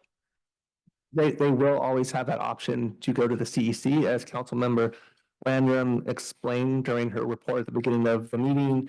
the CEC does have to make special findings under the 205 process if they're going to override city zoning. And so having an emergency ordinance in place provides, the CEC would have to basically override that, which would require them to make special findings. So it does have somewhat of an effect in the 205 process in that regard. Okay, thank you. Yeah, and I would share in that meeting that Councilmember Landrum and I had with the CEC staff, the process, along with the things that she alluded to earlier, it is quite lengthy. And at many steps along the way, the city can still and does still participate in that. So I'm just trying to figure this out. If we just put this ordinance in place, which I think, has been the concern for us and for the community based on the Vistra project, are we just forcing them automatically? That being said, the CEC also shared that no AB 205 has been processed yet because they're still going through and correct me if I'm wrong, Councilmember Lander, but they were still going through the process of how to receive the applications and figure out all the parameters too when we were just there. So nothing's moved forward yet. I think there's 4 or 5 in the pipeline, but nothing has moved forward yet. So I'm just trying to gauge it all. Questions? Thank you, Mayor, for bringing those questions to light. I mean, my concern with regard to what Assemblymember Addis brought forward, with AB 303, I think it was trying to focus on maintaining some local, control over this. And especially through the opting in, allowing for this, company to opt in for the AB 205 program. But the thing that kept coming to me between, AB 303 and then what Senator Laird brought forward with, I think it's like S38, where we have the emergency program and strategizing, it's like almost there's nothing in the middle. I mean, currently right now, a company like Vistra is its own oversight. And I find that very frustrating and I quite frankly think it's reckless. So I would love to even see if we could extend that conversation, in terms of our guidelines and our standards, how ours would fit into where they're going at this point, because right now there isn't anything. It's just an after the fact with SB 38 or a hope, if something doesn't happen with SB 38 or, so I'm just trying to sort that out in my thinking, Mayor. I think we all are trying to sort it out. Councilmember Landrum? I would ask, this is a question I have for you, Mr. Singwald. In your research in this and preparing for this, did you find any other communities that have done the same kind of pause and then also or a complete moratorium? Because the CEC mentioned, and I thought they said Carlsbad has done a complete ban on ever. So yeah, there are multiple jurisdictions that have adopted best urgency ordinances. The one jurisdiction that we actually spoke with was City of San Juan Capistrano. And we spoke with a representative of San Juan Capistrano. It was over a month ago. And at that time, the representative at the city said that the council had not yet decided on the permanent ordinance. So I can do additional research before we come back to council on that to see where the various jurisdictions are who are also contemplating similar regulations. Right, and I thought the way I understood what she was saying, and she said Carlsbad, but she could have been wrong, or got it confused with another city. But I thought she said that if you have a total ban, that might be more limiting than if you have you were talking about with really specific parameters of where it's cited, that might be more advantageous, and I'm not really sure if I understood that right, but I kind of thought that's what she said. Yeah. Again, I think to Mayor Wixom's point earlier that an outright ban essentially forces a battery company to go to the state because there's no option through the city. Well, and I thought that, I mean, they could always, like she said, they could always do that anyways, but I think that it sounded like the CEC views it slightly differently too. Because then if you have specifications about where it is, those are very clear, and those are more like the laws, right? The laws, ordinances, and regulations, and those are have more weight than if you just say none at all. Even though it sounds really appealing just to say none at all, it sounded like it was better to do really specific regulations on that. So I guess we'll do more research on this and be prepared to discuss it more at the next meeting if the council moves forward with the ordinance. No, you're good. Comments? Any comments? I'm eager for a vote to pass this thing is my comment. You know, I just want to share, you know, we had people talking earlier supporting this, and it goes back again to the realization that we recognize the need for climate change solutions. I think that our concern in our community has always been about the siting, the location, and you know, as I shared earlier today in an interview, that for me as an elected representative of this community, my first responsibility always is to the safety and welfare of the community. And, you know, that includes public safety, safe water, safe roads, and a safe environment. And we shouldn't have to live in fear of what may happen and that we're seeing as actually comes to fruition. We have a responsibility to protect our environment, and having, you know, one of 28 estuaries in the nation is pristine, and you can't have a do-over. And seeing what's going on up there now, we don't know if that's reversible. You know, and I don't think that we should be the guinea pig for it. So, you know, we have a marine sanctuary coming in. We have breeding grounds for the peregrine falcons, all these things that are just environmentally sensitive, and it just is not the right place. So I know we're not talking about that project because it's already in the pipeline, but moving forward. So I'll make a motion. Can I comment? I just want to say that when I was campaigning, the battery storage was a big, you know, a huge topic, and I was always concerned about the safety of it, and the approval to even consider it in the city was done by a council that none of us were on. And I would think that those prior members are now, you know, really questioning their decision, because this was, we dodged a bullet here in Morro Bay. Unfortunately, the people in Moss Landing didn't have that opportunity, but we have been lucky. We yet don't know the cumulative effects of the damage that has occurred there. And, you know, to hear in a public comment that there's people 30 miles away are experiencing, or animals 30 miles away are experiencing effects. You know, we also have the fires down south, and when we talk about climate change, if we're honest, we have to think about all of these things that we're trying to do.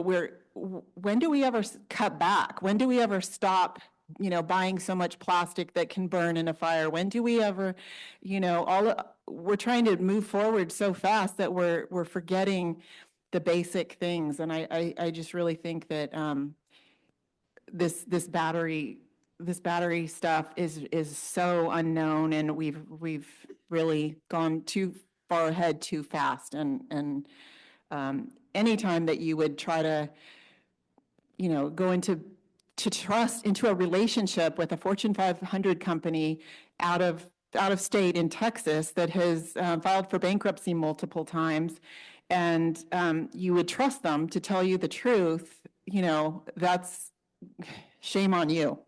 So that's all I wanted to say.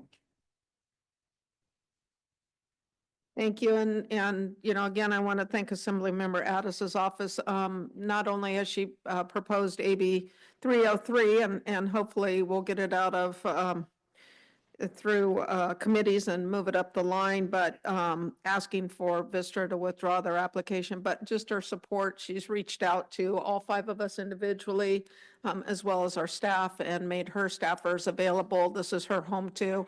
And so I would encourage everyone who's listening and is a part of this, we appreciate the letters and those things, but they need to go beyond us. They need to go to the state.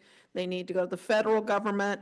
These are things that need to be going to, as was shared earlier, Mr. Panetta and Carbajal, our federal representatives, to Senator Laird, to Governor Newsom, to all of them. We can't really do much at this level here, at that level there, that those decision makers are making. So it really is important for us to lobby them for the interests of this community.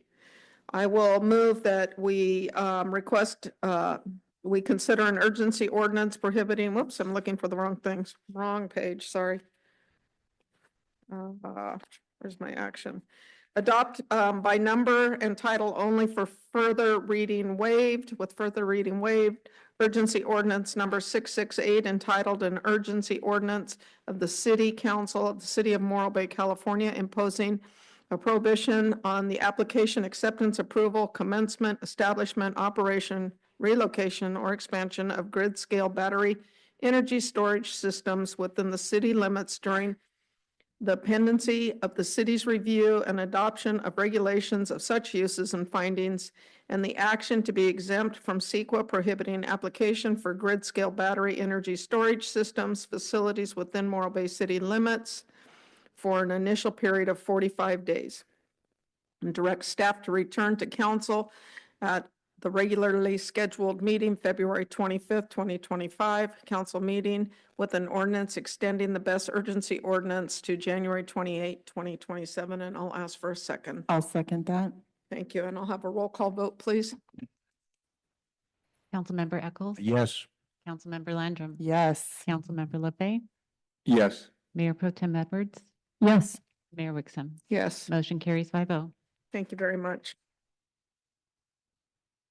Thank you all for your participation and for staying with that. We will move into our last item, and that will be an update on our city goals. And I will turn that over to City Manager Kimball. Thank you. Okay, thank you, Mayor and Council. Let's get through this quick. So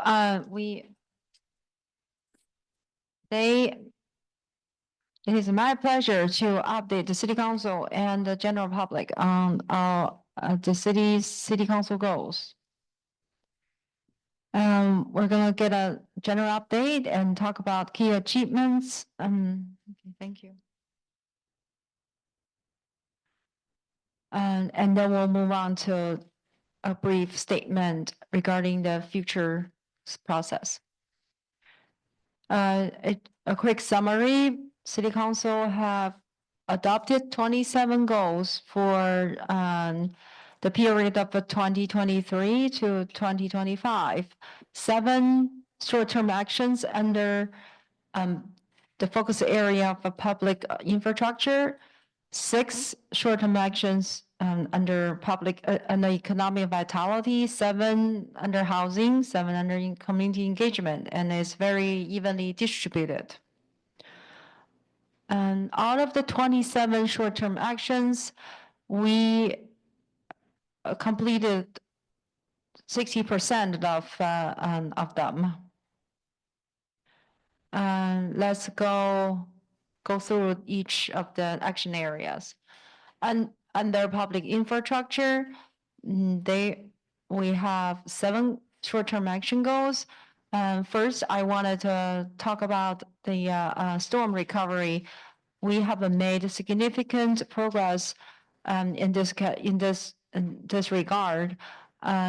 We received insurance proceeds. We applied for FEMA grants, and we have received some California OES funding for study. I was just thinking that the other day I was at the city managers regional meeting, and all the cities are doing goals now. And city managers are talking about the FEMA. Everybody's asking, have you got any money from FEMA and or your storm recovery money from your insurance? And all the city were saying, no, it's a very difficult process. And I agree, it has been a very difficult process, but we had really made a lot of progress. And so I would say we outperformed other cities. And I want to give kudos to the Public Works Department for that. And also city clerk and who is helping with the insurance component of that. And then we have street paving. I want to move on to some focus area. Street paving is a key area, and we have done a lot of small jobs, and the major one, $4.5 million paving project, and is set to complete in April of this year. And of course, after that, with the paving will come with striping, and so that's lead to the improved street. And the last one, the improved streetscape with road striping, parking lines, and curb painting, so on and so forth. And also on this slide, we have two remaining items: complete development impact fee study and update council chamber, and both were making progress. I'm going to stop here to see if there are any questions on this slide, and then I'll move on. No. Okay, all right. I did give a more detailed updates in the staff memo, so I think we're good. Move on, thank you. And under economic vitality, as you see, I want to draw your attention to the yellow highlighted items, and the Market Plaza development opportunity. That one has been an evolving discussion. City Council spoke about that, and then we had made decision to reissue a RFQ. If that's still City Council's desire, and we will bring back a draft RFQ for City Council to consider. And then on the city-owned properties has been a focal point of all of discussions we had recently. And I'm pleased to share with City Council that we made a good progress on the inventory portion of that. So we should be able to bring back an inventory before the City Council. And then after that, Council can consider some sort of strategic plan for what we want to do with these properties, either sell, lease, or for what purpose. And then move on to the parking, the remaining one, the parking. We have presented to the council the parking study, but we are now working on a parking management plan, which would include the paid parking at Rock. We're studying that the paid parking program at Rock.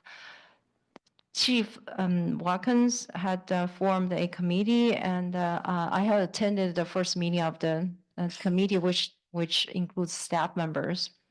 So we are going to moving to look into the possibilities of better parking management, including paid parking at Rock. The Coleman Beach area, I'm moving on to the last yellow highlight area in this page, which is pursue grant opportunities, including our RP for full service grant writer and grant administration, and which we have our federal lobbyist and the state lobbyist has been helping us with grant writing and then administration. And the Coleman Beach area, I had heard comments, some public from members of public and council members regarding Coleman Beach grant process. I can kick it over to Greg, to Public Works Director, to talk about that, please. Thank you, City Manager Kimball. Yes, so here the short-term action would be to pursue grant opportunities, in this case for the Coleman Beach project, and the city has done that. Prior to these goals being set, or actually right around the time that these goals were being set, the city was awarded $600,000 from a state grant for that project. And then after that, during this goals period, we submitted a pre-application through the Coastal Conservancy for the Coastal Stories Grant, and our progress stopped there because staff was frankly busy with other things. And so in talking with the city manager, we're going to be reassigning that project internally to get it going again. As the city council knows, we have 5 individuals in our engineering team, and about 3.5 are focused on private development projects. They're not doing capital projects. They're doing private development projects and encroachment permits. So the city staff in engineering does things like, you may have seen someone pressure washing a clay roof and the sediment was going onto the street and going possibly into the storm drain, and the city's responsible for enforcing certain rules in our stormwater permit for that, and that's the engineering team that does that. So things that sort of go unseen. And this project, the Coleman Beach project, was assigned to an individual who we had hoped would have the time outside of those other duties to work on it. And just unfortunately, that hasn't come to fruition. So we'll be reassigning that project and hopefully getting that grant in, that Coastal Stories grant in, if it's still available to us. That said, if it's not, we're going to have some sort of reckoning on what we actually want to do at the project site. As a city, and I see Mr. LaFay smiling, we went through some extensive public comment and public meeting steps in 2021 on this grant, and got some approval from city council at the time on how to proceed. And the vision may be different now, and staff's open to hearing that. But we still intend to get as much money as we can for it. So I'll leave my comments there. Thank you, Greg. So under this item, we have climate action plan, waterfront master plan, and DBW grant funding for boat ramp replacement. And the boat ramp replacement has been work now. So in this slides, these items are still remaining. I want to ask council, is there any further direction for us as far as the Market Plaza development goal goes?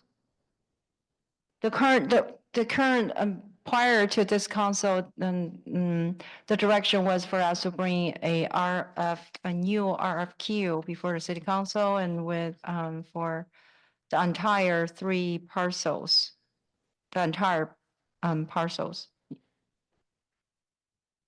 Sorry, that encompassing the original footprint of the property. So we can start with that, and then let city council decide. Thank you, City Manager Kimball. I think some of these projects that are still hanging out there, yes, that they were done 2 years ago. So I guess I thought we were just getting an update tonight as we have our goal setting coming up. And I know that certainly the Market Street project begs the question so that staff isn't spending time on an RFP, RFQ, or is spending time on it if that is still the council's direction. I know that, and I will pass it on to my fellow council members, but I know part of the conversation now that has arisen has been, should that be included in the waterfront master plan update? So does that cause pause?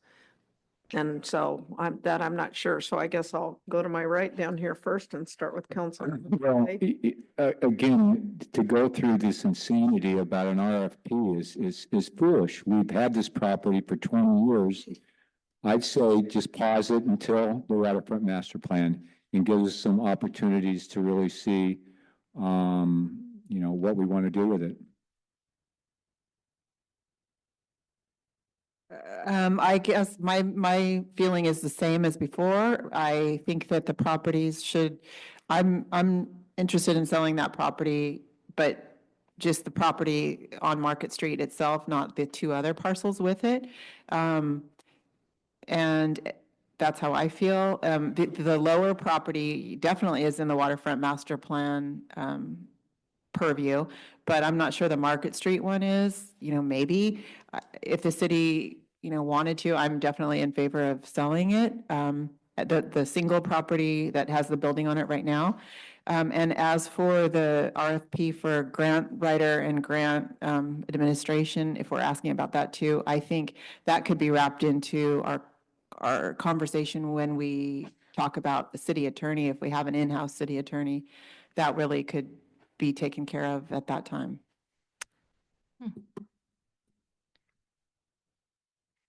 Thank you, Madam Mayor. I have great concerns about putting out the RFQ for the 3 properties together. There's that old saying that doing the same thing over and over again and expecting different results is a form of insanity. And it didn't work before, and we're possibly going to do the exact same thing. And I don't know why we would expect different results. I think pausing for the waterfront master plan is okay. Part of the problem with that, though, is we're, putting a delay in place for at least probably 2 years. And I don't want to just kick the can down the road. So what is looking attractive to me right now is looking at certainly the Market Street property on its own, and in potential conjunction with the parking lot or part of the parking lot right below it. That's where I am. Councilmember Edwards. I'm actually confused at what we're doing right now. Talking about. No, I mean, I got it. It just, I was under the impression that this was a report, just kind of updating us on where we are, not to single out an item and discuss specifics of it. I know we talked about this item before, and if I recollect, we ended up at the 3 parcels together. At least I remember me saying that in that conversation. So I would have to look back at that particular meeting. So I'm not comfortable right now discussing the specifics of this. But I would go as far as to say that if we're looking at talking about this piece of property as a working piece of doing a waterfront master planning, that does make some sense to me because we've been talking about that connectivity. I'm gonna leave it at that. Yeah, I'm gonna go back to that can kicking again. My council sold it in 2008 to 12. We sold it. The city took it back. So for the last 10 years, not 20 years, 10 plus, we've gone through this. There's an opportunity, I'm sure, to, we have tenants in there right now who I'm sure would be more than glad to extend their lease. My concern is taking staff time if the council direction is changed. At this time, I understand we're not adopting new goals. We're talking about the goals that have been placed on them, and they're asking, should staff continue heading down this path if we're going to pull this, or should they pause until we make a decision, which does not have to be made tonight, other than saying we probably aren't going to do an RFQ right now, because I think that we don't even know as a council. The waterfront master plan plays an important part. I can understand the desire to sell the piece up top. My recollection of the meeting was that we were going to do 3 separate parcels, but we have a new council, so so I guess right now I could just ask for consensus on whether or not we want staff to continue moving forward with doing request, or if we want to pause that until council has a greater conversation about where that fits in. Just based on all of that, I would want to pause only because I just want to look back at that specific meeting and conversation. I would want to look back at that for sure. Yeah, and to the point that we don't want to waste staff's time on a hamster wheel, I would certainly be all in favor of pausing right now. Yeah, I could be in favor of pausing, although I have watched that meeting and it was the way the mayor says, but I'm fine if we want to wait too, but I think we're just asking staff not to move forward on a Right. request. I don't think staff should be wasting any time on RFQs or RFPs right now. Yeah. I have no problem once we look at the inventory of our land if we decide at a later date to maybe just sell that building. I'm open to it. Yeah. Okay, thank you Any for direction direction. on So that? we can, thank you, Mayor, for clarification, and thank you for direction. I think we can remove that from our future update and the future workload, and Community Development Director will be very thankful for that. Yeah, we can, So I am think I. we need to bring it back and readdress it as Sure. a real Yeah, property but- negotiation and. Right, and how then it we'll fits. just dealing with, we're gonna drop the RQ, the project in queue right now, so we can work on something else.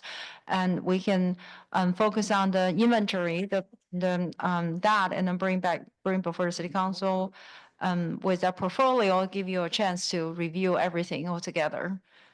So thank you for that. Is there anything else on this slide that we need to have some Yes. discussion? I think where the ongoing challenge Mm-hmm. of the grant writing, falls onto the departments, and we've had that Mhm. ongoing conversation that there's limited staff capacity, as Mr. Qualick said, they're working on other things. But then I know hiring a grant writer necessarily isn't gonna know how to chase down all the grants in specific places.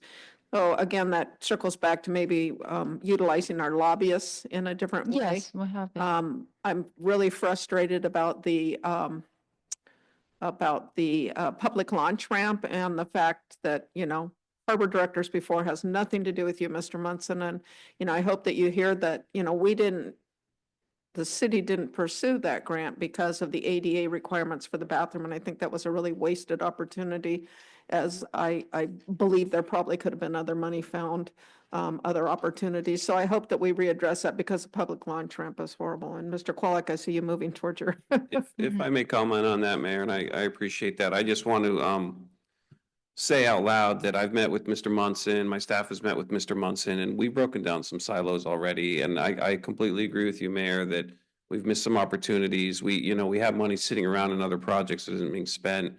It would not have been a difficult thing to move money towards that ADA work, and maybe we'd have a ramp by now. So I just wanted to let the council know that we are working together on these things, and Perfect.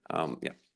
Thank you for that. I think that's going to hopefully bring a greater success for us getting that done. Thank you. Anybody else? Yeah, I've got a question.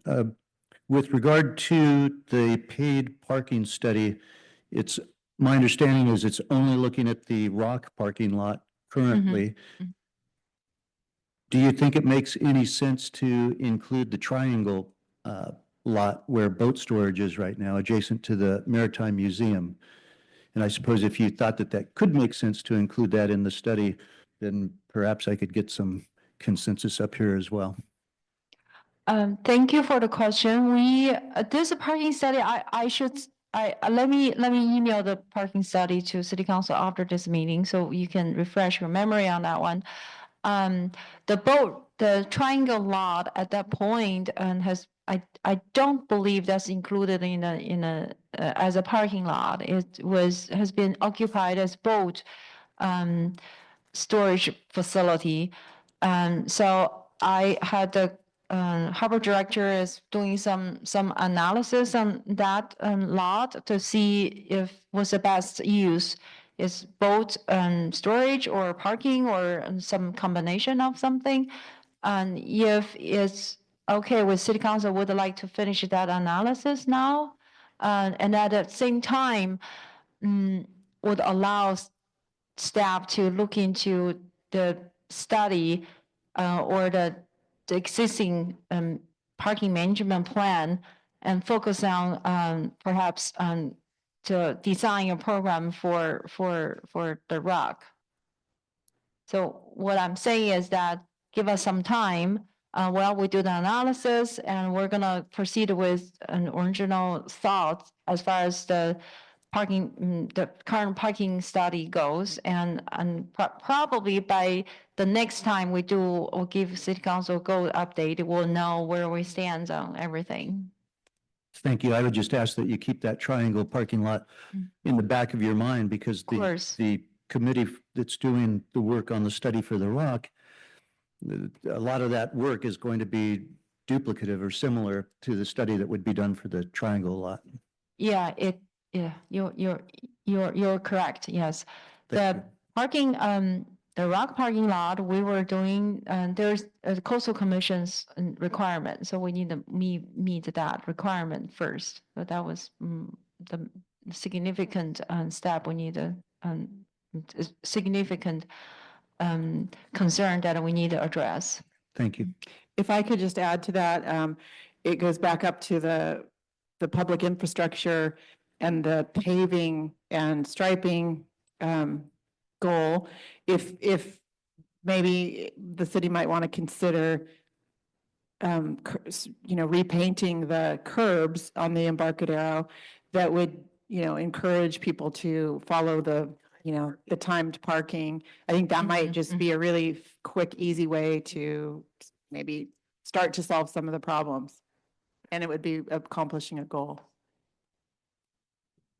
Okay, well, that's a great suggestion. We'll need to, that's a great suggestion. We'll we'll get added to the measurables.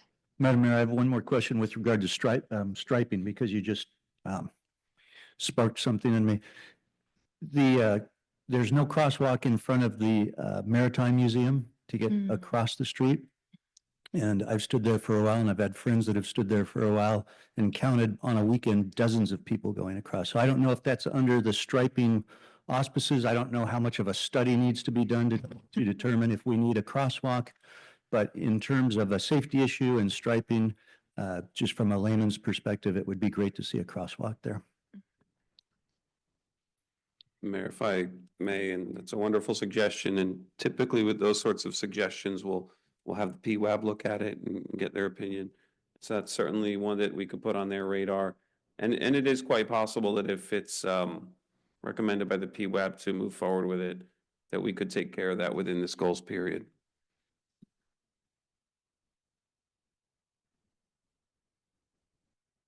All right, thank you. We'll move on to housing.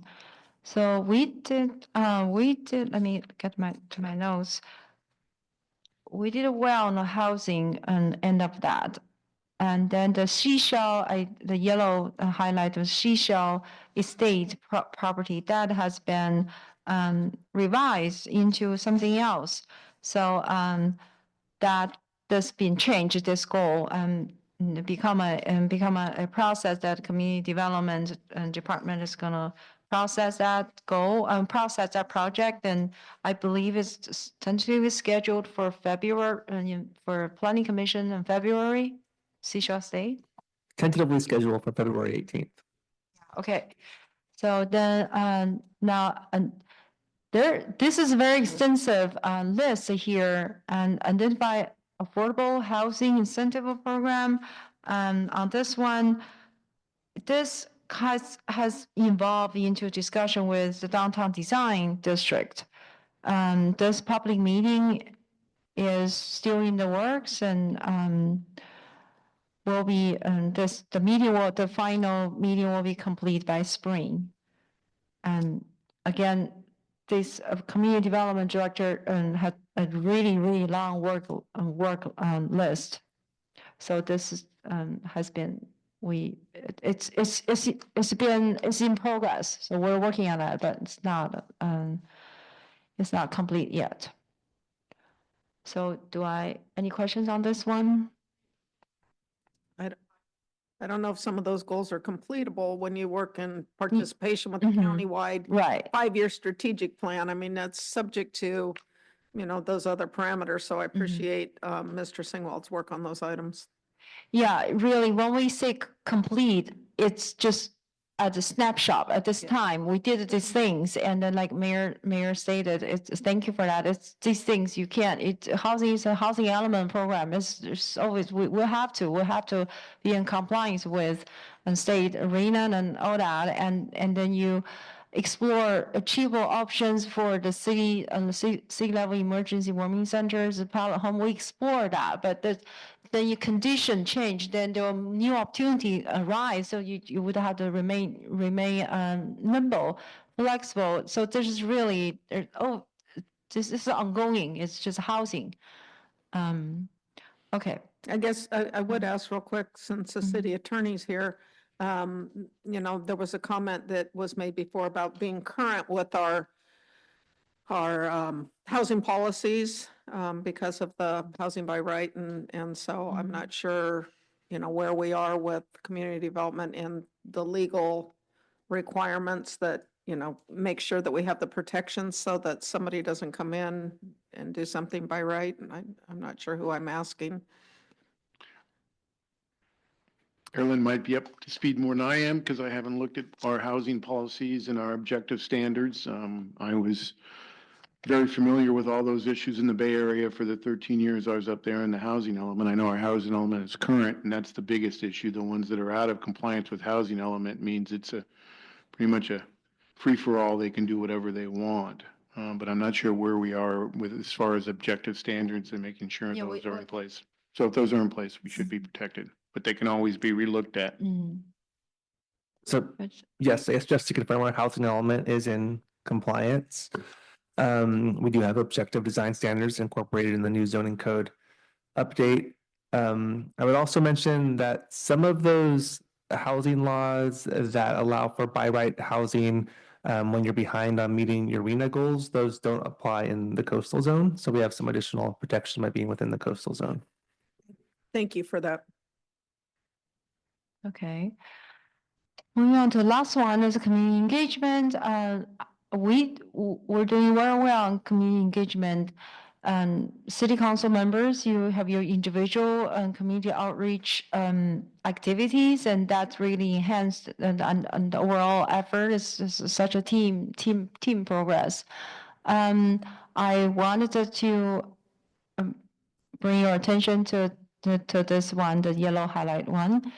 Develop historical preservation ordinance using that's something that community development, again, staff has been working on this. We had some discussion. I know the public has discussion on this as well. The current objective is to present the city council with a framework for historic preservation ordinance by June 30th. Of 2025. I can have community development director to give you some more detail on that. So the idea of a framework for historic preservation ordinance is, I know that my predecessors in the community development department received a draft ordinance from the Historical Society that I'd like for myself and my team to spend some more time reviewing and understanding. And then by that June date that the city manager mentioned, we would bring a framework which just outlines the basic parameters that staff would recommend to be incorporated in a historic preservation ordinance. So it would start the discussion, and then the council could provide direction at that point for us to initiate the development of a historic preservation ordinance. And then we bring it through, we prepare a public review draft, take it to planning commission and back to city council. And under this slide, and then in my staff memo, I also talk about the hiring of the assistant to the city manager position, and I apparently my message has been received. I received some questions about how this position was utilized, and I want to introduce Whitney Gordon, reintroduce her to everybody. She's the new assistant to the city manager. She for the last couple months, she's been helping me on a variety of things. She has been assigned to be the primary liaison to the chamber to assist the chamber with, especially with the contract that we had with the chamber. She meets with the chamber CEO often, and she most currently she is devoting her energy to the new goal setting process by conducting the survey and then helping with the logistics. And she also helped with with the city manager's office and the city staff to support the city council's most recent advocacy trip and communication with both state and the federal lobbyists. And she also addressed the constituents' needs. Sometimes we'll receive emails or receive requests, and then I will forward those to her to give more attention and to address. And she, as we stated earlier, Whitney is also going to help Community Development Director for the info session that on Thursday. And there are a lot of moving pieces going into produce a successful information session, and I'm very grateful that we have Whitney to help us with that. And we also have website update, and those are the project that just slowly that she's working on. And so this position has been staying busy. With that, is there any, on this slide, is any questions on this one that I can answer? Okay, thank you. Let's move on. These are some accomplishments I put together. The team put together as we have incredible year. But I'm just gonna go really quick. I want to show, I have some pictures I wanted to show. I want to present to City Council, and then there's some examples of the in-house striping work. They're done by the Public Works Maintenance Division, and I know I'm biased, but I'm very proud of that division and the things they can accomplish is the striping they're doing. And then here, this image to your left. This one is the median, and this is, I think, this Embarcadero Beach Street, and the wine bar there has been flooded over time and wanted a quick solution, and then so Public Works Maintenance Division came up with this quick solution in the median, so raise it up and then can hold water a little bit. So that has been working well, and that's just some effective, inexpensive solution that we come up with, and we want to showcase that. And then on the other picture, this is we heard Councilmember Lafay has shared with us that maybe there's some equipment we can use to wash the sidewalk with. So then with that, we do not have the equipment. We called for a demo, and this is when a demo machine is doing this, and to show whether this, we'll have to do a comparison. And in fact, the division has tried a couple machine and trying to decide which one would be better. And of course, these will be, if council is interested, they cost over $100,000. So that's just something that, however, I thought those are really good example to show that staff is dedicated and staff is resourceful and staff is responsive to the needs. And there's some other pictures. Okay, too fast. This one just this is talking about sidewalk before and after, and this kind of relate to the striping. It's not directly related to that, but that's just to show that when you repair a sidewalk, then it's just look better, improve the entire safety and then the streetscape. So you can see before and after. There's two examples, a tree one, the one you see really high, that just raise up the orange, and then afterwards it's so smooth, couldn't even tell. So that was really good. Two examples before and after. And then these other ones I want to showcase, this one on the top corner there, that's a big sign, and the sign there in front of a community center. Those are small little jobs, but they really take time to find the right time to put it up. This plaque is weigh over 100 pounds, so it wasn't that easy to put up. But the division, the maintenance division, when during the holiday maintenance of the civic center, the contractor was able to have the correct equipment. So then we let the contractor help out to put it up, and it's these seems very simple work, but they take a lot of time. But we're very glad it's up. And then there's another example. This is a peace pole. This was done a year earlier in last year. And again, it's a very small thing, but it's just take time to find a place and then put it together. And I know the community really enjoy that.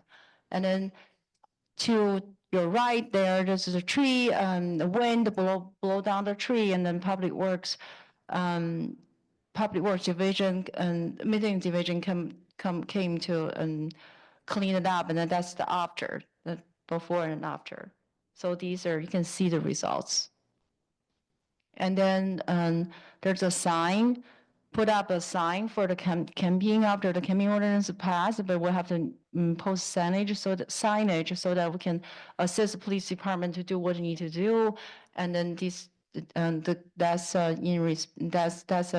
sign there in Quintana. And then this one, down the corner, this one is the harbor department help with volunteer group clean up the harbor, and these are the debris that came out of in the area. So those are, but they're being disposed already. And then this to your right, this is a picture of a Franklin Park, and again, it's a Public Works project, and Public Works engaged with the correctional the inmates to and then use a grant to do this project. So those are just something to show City Council, and these are some images throughout the year. You can see this is an engineer department. They're reviewing a project. So that's just employees at work, and then the bottom one is City Hall employees celebrating Halloween. Everybody is nice chef. And over there's the parade at 60s, and then just some images, just some fun memories. And then we still have a lot of ongoing project. I don't want to go through them, but just list there, decommission and short-term rental ordinance revision. And so we just let City Council know that we have a full list. It's just for you to consider. You can use them for your future goal setting, or you can add more. That's just for you to be aware. And with that, I'm going to transition into the new goal process. We start with a survey. The survey has already been 2 weeks in, Whitney. Okay. We have 2 more weeks to go for the survey, and the survey is live. It's on website, and there's QR code, and there's some information in the back table. So please take a survey. And after survey, we're going to talk with, so we're going to have a presentation with advisory body, get some feedback, and then there's a community forum, facilitative community forum, and then after all that, staff will bring before the City Council for City Council discussion, and so you can come up with some goals for the next 2 years. And after all that, the goals will be adopted and then be utilized for the budget preparation. So that's this is the goal process. Thank you, City Manager Kimball. That was a very thorough update, and I appreciate that. Thank you. We are at the end of the night, but we do have a speaker slip, so we're going to finish this last item out. Thank you, Dina. Public comment is open. Well, last but not least. Maybe last. There's other people here. Is there still? Thank you, Council, Mayor, City leadership. My name is Dina Lundquist. I'm here representing the Morro Bay Chamber of Commerce. I've waited for 2 council meetings for this very important topic of goals and action items, and I appreciate the city manager's robust review of what has happened thus far. And from the chamber's perspective, the goals and action items for 25 through 27 are imperative. It's imperative that our city government is fiscally sound and is working in a way that is going to benefit not only our community, but our businesses. So it is in our best interest as a community and as a chamber to make sure that those goals and action items are aligned with what we think is going to keep this community sound. I want to just touch on a couple of things that we've already discussed tonight, and one was the Market Plaza project that we're going to pause. That's been about 15 years in the making, and still now we're going to pause with it. So I hope that we're able to look at that in the coming year and move forward with it, because it is a revenue generating project for the city and the community from a workforce development and tax revenue, many things. And it's been continuing on, as the mayor said, for many, many years. The Tidelands Trust properties in development, in that pipeline, the Libertine has been under expired lease for 10 years. Tognazini's lease is expiring in less than 5 years. Three Stacks in Iraq, sublease will expire in 3 years. Good news is the Associated Pacific Constructors, we were able to move forward with that this evening. And I think that's a testament to our new city leadership and our council that we're able to move forward with that item. So I think looking at our city properties, and I've just identified a few areas that the chamber and our over 300 businesses that we represent would like to see move forward for the city to generate positive revenue. Secondarily, I want to talk about housing. I'd like to see housing separated between housing for the homeless, subsidized housing, and workforce housing. We are particularly interested in looking at workforce housing and the shortage thereof. We would like to see something around the lines of affordable by design for these developers, high density, reduced fees, and the ease of processing. Thank you very much and good night. Anyone else, Betty? You're the Lone Ranger. This is Betty Reynolds, just briefly, you may have seen in the Tribune that they're moving forward with a safe parking program. We know that Sharon O'Leary for decades has tried to get a safe parking program in Morro Bay. With the kind of weather we're experiencing this winter, though it's not as rainy, it's cold. And it's really important that people who have jobs here but live out of their vehicles have a safe place to park at night. And I'm not sure, I would really like to see you put that on your goal setting and make that happen in the next few months. anyone else for public comment on this item? Seeing none, AGP, is there any raised hands? Hi, Mayor Wixom. There are no raised hands in the queue. Thank you. I'll close public comment and bring it back to council. Any further comments? Any further comments? No? City Manager Kimball, thank you for the update. Staff, thank you for your participation in the update and bringing that. Whitney, thank you for your work on that. We have some time now to pause and think about how we readdress our goals with the new council for the next 2 years and move things forward. Future agenda items? I have a potential future agenda item that I'll need some guidance from the city manager and the city attorney with. We had a public speaker tonight during our public comment that unsheathed a weapon and also spoke with things not within the subject matter jurisdiction of our legislative body. So I've done a little bit of research on the Brown Act. Some people think that you can say anything during public comment for agenda items that, for items that aren't on the agenda. That's not true. So I don't know, and here's my question, and I'll look to city staff, should I look for consensus to agendize this item, or is this something, there was concern in the room, is this something that city staff can handle without a future agenda item directive?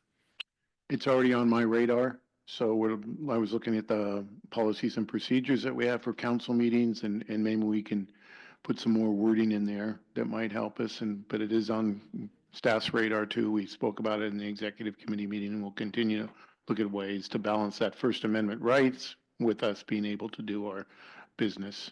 And there's a few other items that came across on the policies and procedures that I think we need a little bit updating on or at least reflection to make sure we're following them or change them if they're not applicable anymore.